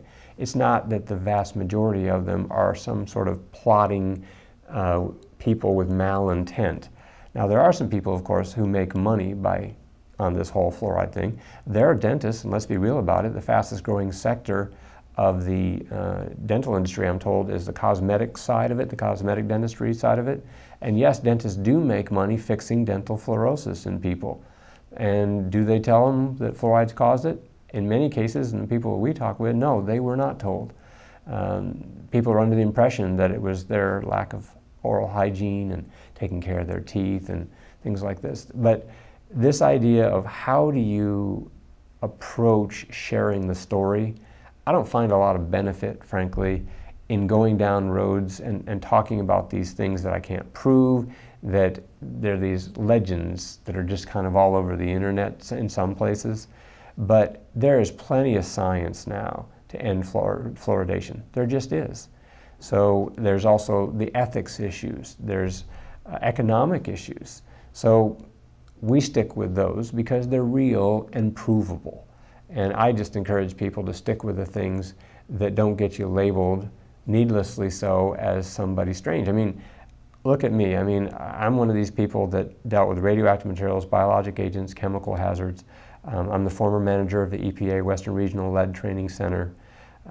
My career path was just normal and straight, you know, and graduate training in public health and emphasis in environmental health. And, you know, there are people that will say, well, you're just using weird science, and they say worse things than that to me. But when they say that, you know, they don't address the specifics of what we say. They rely on endorsements.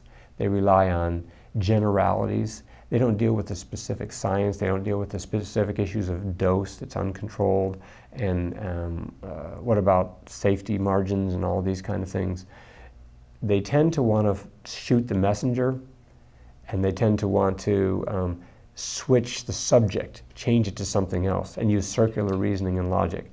And frankly, you know, the days of that being effective are rapidly dwindling. And I'm really excited to say that, because I can see now that people are being called on the carpet more and more. And now that the attorneys are getting involved, I talk to attorneys all across the country with more and more regularity now, and they're waking up to this issue. That's really critical, that the people get put under oath who've been not telling the truth, who've been avoiding telling the truth. There are certain questions CDC, the Centers for Disease Control, they simply have refused to answer. They'll do anything besides answering these questions. They'll dance. They'll cite organizations that endorse what they're doing, but they won't answer some really key specific questions. How do you control the dose of fluoride that a person gets?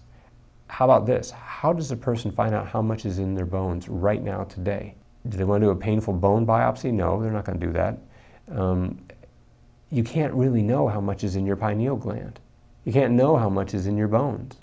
You can't know some of these really important things. With water fluoridation, how are you going to, for the people that want to avoid getting the dental fluorosis and they don't have money to get a filtration system, they don't have money, you know, for their children I'm talking about, and they don't, or they want to avoid it for their home, who's going to pay? You know, there's a lot of these kinds of questions that people just have never been forced to answer, and when people get put under oath, watch what happens when some smart attorneys really press hard on the questions that no one has ever been forced to answer. I think this moment today, and as we're talking here, this is mid-2010, and what's going to happen? I think we're going to see a real acceleration of bad news about fluoride. It's all bad news. It's all downhill. I would not want to be promoting fluoride these days. I wouldn't want to touch it with a 10-foot pole. It's just, from a risk management standpoint, it's not worth the risk financially, to people's health, for litigation purposes, etc. The Lilly Center is a very small public health training firm, and we got pulled into it just because of this health impact that had happened to my boss. She believed in this so strongly that she mortgaged her house. And that's, you know, we're not backed by some big corporation or anything like that. We don't have, I maxed my credit cards, she mortgaged her house. And we began to just talk to people to see who it was, to educate ourselves, to find out who had the authority and the power to bring change. And we found out that there was this sort of chain of deferred authority all over the place, that no one really, this is a hot potato, no one wanted to be the one who sort of stood out first on it. You know how politicians, they don't want to get on board a train until they see which way the train is heading? That just irritates the heck out of me when they're supposed to be serving the public good. And we began to find out that many politicians just don't have a spine. They don't have morals. And so what we found out is we've just been, our approach is kind of very really, it's been to follow our intuition. I find in my life that even though I have all this scientific training, that my gut, my intuition, is really the way to sort of steer how we go. That's how we got into this issue of kidneys and impact on kidney patients, and look what happened. We had, you know, the National Kidney Foundation removed their endorsement. My boss said to me one day, she said, we really need to reach out to the black community. It's important to do that. She's not a member of the black community, but she just felt that inside her, intuition said that. So we did, and suddenly all these doors began to open. We began to talk to all kinds of really interesting and neat people in the black community, and we began to get endorsements towards ending fluoridation. I have letters from a very broad spectrum of influential people in the black community. This is something when people can see it. It's really crucial to be able to physically, visibly see the impact of fluorides. Otherwise, fluoridation and fluorides can sound kind of dry and abstract. It's just this chemical, you know, people's eyes can roll back in their head when you start talking about chemicals. When we began to actually say, hey, let's start talking to people, show me your teeth, and, you know, looking at people's mouths when they were talking to us, you know, striking up conversations. Yes, there's a lot of dental fluorosis that's out there. We think that as more and more people find out about this, and they find out the costs that's going to take to fix their teeth. You know, if you get teeth veneers, I'm told that by a friend who's a cosmetic dentist that it can cost $100,000 over your lifetime to keep replacing these things about every 10 years or so. It's a real impact, and it affects people's personality development, their social skills, I had a young lady, she was so candid with us. Just so candid. She said, you know, this is just going to break a lot of people's hearts if this continues, because she talked about how it had impacted her. And my heart just went out to her. I know there's plenty of other stuff that we all have to deal with, you know, in life here. But this is something this is a no-brainer. We need to end water fluoridation. I'm Albert Bergsteller, Professor Emeritus of Chemistry at the University of Kansas in Lawrence, Kansas. My research on fluorine actually began in connection with my organic chemistry research, making fluoroproline, which is an amino acid with a ring, and putting that fluorine in there made some differences in how it would behave in some biochemistry and the biosynthesis of collagen. During the course of that research, I began doing more reading about fluoride and in general as a negative ion of the element fluorine. Now, in the course of that reading, I discovered that it causes effects on the thyroid gland. Intake of about 4 to 5 milligrams of fluoride per day will depress thyroid function. And the reason that became of interest to me is because I myself had been diagnosed with a low thyroid function a few years earlier after I came to Lawrence, Kansas. My doctor was puzzled by why it was happening, and it put me on the thyroid extract to control it, but nothing beneficial was happening. I had a whole series of symptoms that bothered me: waking up tired, feeling a dry throat, a bloated feeling in the stomach, headaches, aching joints, and it just didn't seem right, but particularly the tiredness after what should have been a good night's sleep. So the doctor diagnosed me as having a low thyroid function with a basal metabolism of -22. This was about 2 or 3 years after I came to Lawrence in 1956. So I persisted with this situation, but I noticed I was drinking a lot of water, as much as 4 or 5 quarts a day, which would have given me the equivalent of 4 or 5 milligrams of fluoride per day. So I immediately thought, well, maybe if I just switch to non-fluoridated water, might see whether I'm one of these persons who's sensitive to fluoride. And sure enough, after a few days, I noticed my dry throat disappeared, waking up more refreshed. Gradually, the aching joints disappeared. A whole series of changes took place spontaneously, even though I then stopped taking the thyroid extract. Well, I persisted in this new pattern for about 3 months, called my doctor up and told him what I'd like to have a new check on my basal metabolism because I'd been doing something different. And sure enough, he checked it out and found it was right back to normal at 0 and stayed that way since. And the more I read, the more I realized this was a very serious problem that had been largely excluded from the standard textbooks and the main reading that people would ordinarily do. At that point, I had thought fluoride was perfectly safe, it was definitely beneficial, and from all the further reading of the literature that was excluded, I saw that was not the case. I also found that fluoridated toothpaste was causing mouth sores, and they disappeared when I switched to non-fluoridated toothpaste. I started reading papers by Dr. George Walbot, who was an allergist in Detroit, who had made discoveries himself on reversible toxic effects of fluoride back in the early 50s, and had published quite a bit, but most of it had been excluded from the mainstream purview and the public health literature. So it was in the course of meeting him after I discovered my own problem in 1965 that I got a chance to work with him on the journal he founded called Fluoride, the publication that became the official quarterly journal of the International Society for Fluoride Research. And I've been connected with that ever since.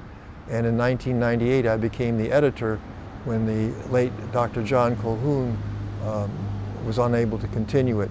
From the very beginning, we'd hoped that we would get the journal Fluoride covered or indexed in PubMed, which at that time was known as the Index Medicus, and then later became Medline, which is kind of a source of all of the major biomedical journals, some dealing with environmental problems, but it's a broad spectrum of coverage of journals all over the world to give the titles and the authors, and the person looking at that will be able to feel that he's covered the major important literature of the world.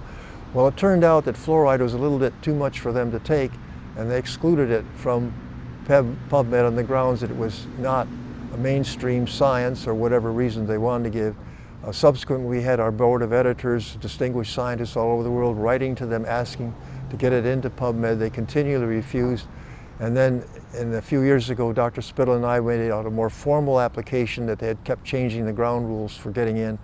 And we submitted that, and the review committee said, well, it was about of 100 and some journals, we were not high enough up to get accepted. And that, of course, was kind of funny because they wouldn't give us the reasons or anything. They then said, well, we'll have a collateral review, which is a secondary review of that. We'll have 3 members of that, and you can nominate some people for that, and we did. And the people we nominated were highly qualified in the field of fluoride research, and then we found out later none of them had even been consulted or asked to serve on this review panel. And the new report came out with some very specious reasons for rejecting fluoride, such as, well, you refer to too many papers in your own journal, which would be expected. There wasn't a proper protocol for doing fetal research, and that research was done in other countries, so the protocol would be different. The animal studies were not in enough detail. Well, they were well-known procedures for studying rats, and we followed all those. The human studies did not reach proper endpoints. Well, they were described in great deal. So the whole thing was nothing but a sham to say that those are valid reasons to exclude it.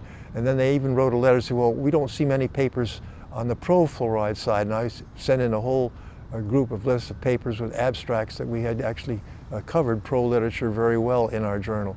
So that's where it stands today. They've rejected it on what I think are specious and really quite innocuous grounds, and we'd like certainly to get this straightened out, because what happens in the biomedical literature, people will go to the PubMed or Medline, and if they don't find something there, they feel it's probably not been published. Now, they could go to SciFinder Scholar, published by the American Chemical Society, where fluoride has been included right from the beginning. Web of Science is another retrieval engine that would get them access to fluoride, or even going to Google, they will find a great deal of research published in fluoride in that way. But most scientists today that deal with biomedical problems in the field of dentistry and public health and so on, restrict their research surveys of the literature to PubMed Medline.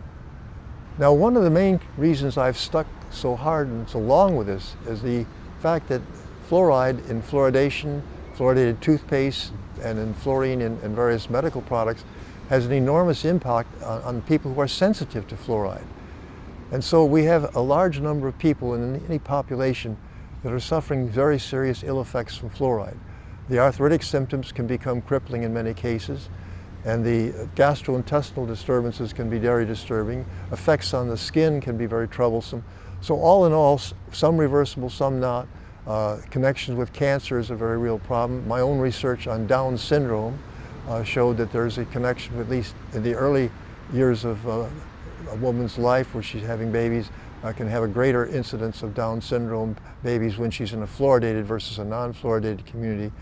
And very recently we've got new data showing that the failure of many women to have full-term babies or developing a lot of anemia during pregnancy can be caused by the fact that too much fluoride is preventing the absorption of folic acid and iron, which are very critical to have healthy babies. And this whole picture of the toxic effects of fluoride, depending on a person's genetics, their health, and their state of nutrition, can be very important. People with excellent nutrition, plenty of protein in their diets, will usually be much less sensitive to fluoride than those who have poor living conditions and less nutritious diets. And that has turned out to be the real key factor in so much variability. In the inner cities where people may have high sugary diets without good enough nutrients, they're going to suffer more tooth decay and ill effects from fluoride than those who have better diets. Well, the original studies behind fluoridation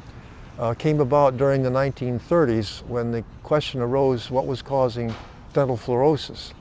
And when that was discovered to be fluoride in the water at very low concentrations, some studies were made to suggest that maybe it also may be related to tooth decay being less in those areas with fluoride. Well, the problem with that was that those waters generally had more calcium and magnesium, which is beneficial for teeth, and also more exposure to sunshine. So there were covariables that weren't properly sorted out. But some of the original data, when looked at closely, really didn't show that good a correlation.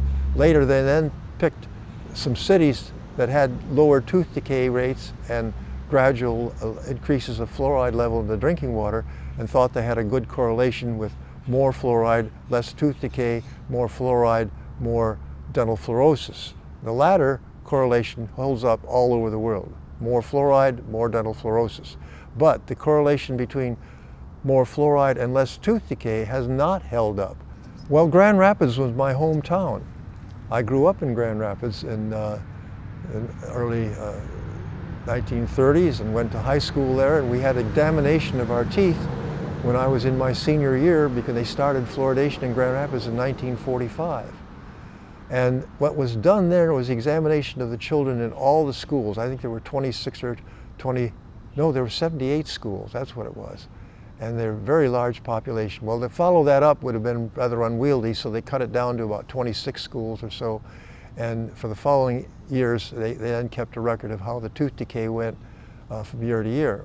Muskegon, Michigan, which also uses Lake Michigan water, as Grand Rapids did, was supposed to be the control. But at the same time, the tooth decay in Muskegon without fluoridation was going down just as it was in Grand Rapids.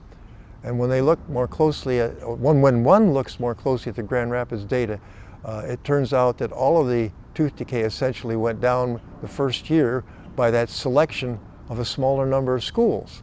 And there was no real progressive decline in tooth decay at all in Grand Rapids.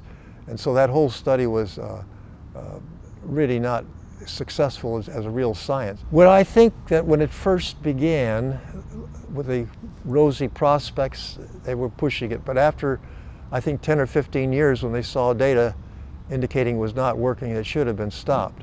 And as a scientist, I think people should be willing to look at hard data and not just stick to a plan that they thought was working. I think right now it's a matter of such embarrassment to the Public Health Service to admit that they made a big mistake, and the liabilities for having harmed people must loom very large in their minds for this. And certainly that's true also in Canada, where there's great concern about liability for having fluoridation. So they tried to make it such that it's a legitimate power of the government to do this without liability. The same thing in Great Britain.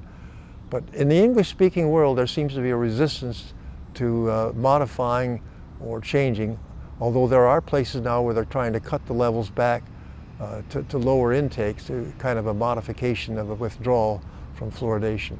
But it's really quite a waste when you think of the cost of adding these fluoride chemicals and the equipment and the control and so forth for something that's not working, causing a lot of damage to the plumbing and the machinery that is involved, and the dangers of overdosage, which frequently, and the harm that can cause. When you put it all together, it seems absolutely crazy to have such a very small fraction of the water being used for a purpose that's not even working. Well, the precautionary principle is a good one, because what it says in effect is if you have evidence, even though it's somewhat uncertain or questionable, you should go with the side of being cautious and not taking unnecessary risks. So without benefit, what is the point of this? That's the part that really seems very disturbing now, when we can show that their claims of benefit are faulty and there's not much real benefit from fluoride in reducing tooth decay. Furthermore, from the standpoint of mechanism, getting fluoride passing over the teeth in the drinking water is such a low concentration it can't possibly affect the enzymes on the teeth and so around the saliva and whatnot. So the question is, how is it working? Well, they're saying it promotes remineralization of the teeth from the calcium, magnesium, and phosphorus, particularly calcium, phosphorus in the saliva. Well, that's very questionable with that short passage time, and then other studies have shown that it takes a lot longer time of contact for that to actually work that way.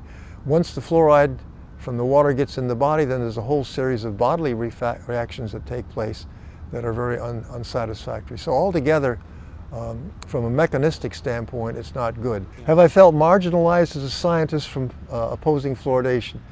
Not really at the university, because we've got a more open-minded group. My colleagues in chemistry have understood that I wouldn't be opposing fluoridation without sound scientific reasons. So there's been no problem from that standpoint. But from the standpoint of the dental people, the public health people, certainly. At one time they even approached the chancellor to have me silenced at the University of Kansas. But after he saw my research, he said there's no point in even going into this, because obviously Dr. Bergstaller has looked at this very closely and does not have any reason to be silenced for what he's done. Well, I've been in a number of forums and confrontations with the proponents, and generally speaking, they avoid getting into the specific scientific details.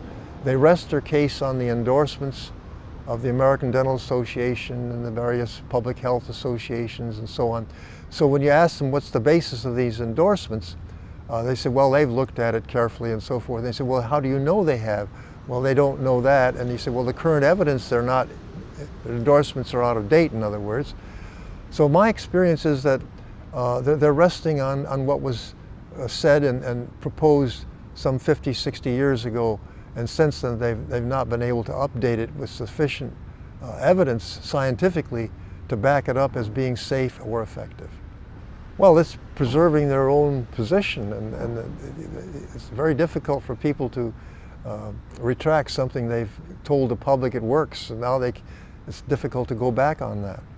I have sat down on a more individual basis with some of these proponents and presented evidence, and the net result is they say, well, I'll have to see more evidence and see it confirmed. I want to have more proof. And I said, well, how much proof does it take if it gets confirmed over and over again in different places over the years? Their problem is that they want to see it confirmed more in the United States. Well, in the United States, one cannot get research funding from the government that might question fluoridation. In the same way as true in Canada and England. The people who are finding all these negative results, generally speaking, are in Japan, China, India, the Middle East, Africa, and so forth. And so those countries don't have that restriction on funding to find out more about how fluoride actually works and what it's doing.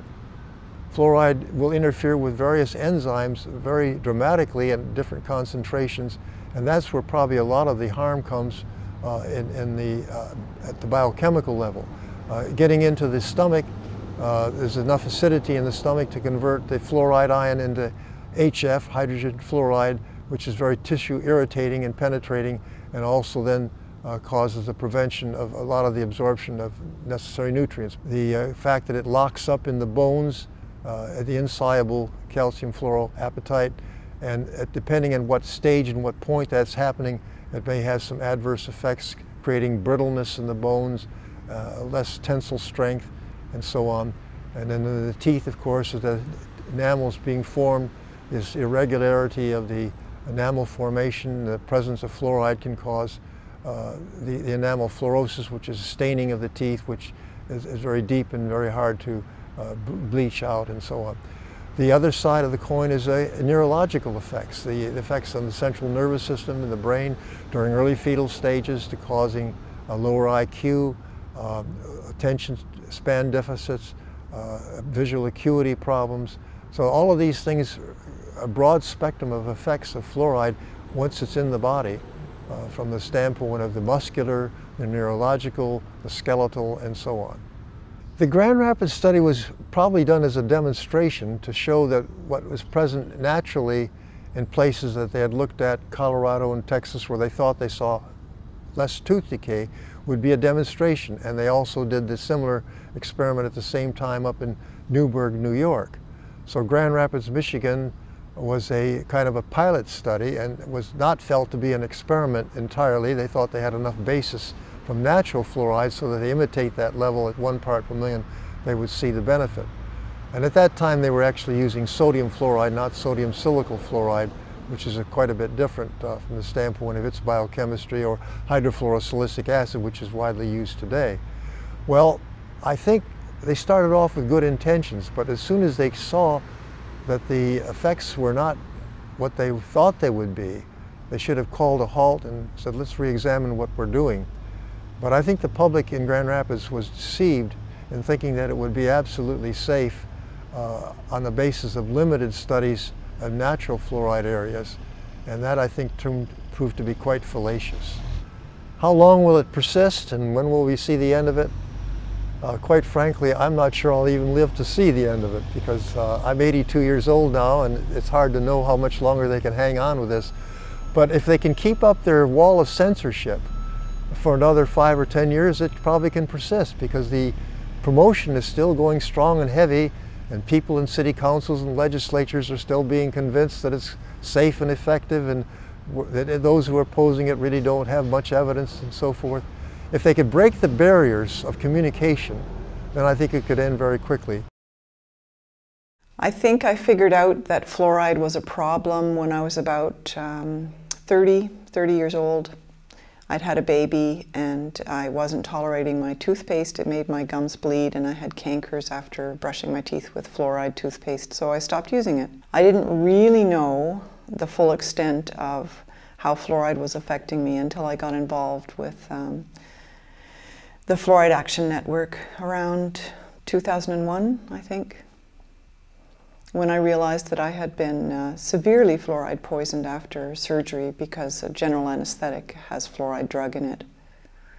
And I just wasn't able to tolerate it because of my previous level of fluoride poisoning. Because I had been born in Grand Rapids, Michigan, which was the first artificially fluoridated city in the world, I had a total body burden load of fluoride stored that was now putting me at risk of the tiniest additional exposure from food, water, and air pollution, let alone prescription drugs.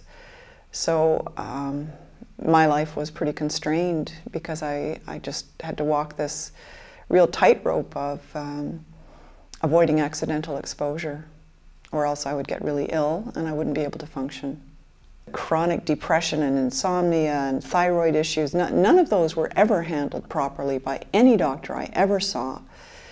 But then for several years I had a really great family doctor who himself had chemical sensitivity, so he got it. And he was the only one I ever met who was open to the idea that fluoride was part of the problem. Other than that, most public health officials and dental people treat me with contempt. How dare I question their expertise? How dare I even propose that any of my problems and symptoms and lab reports have anything to do with this wonderful program of public health, which only helps everyone.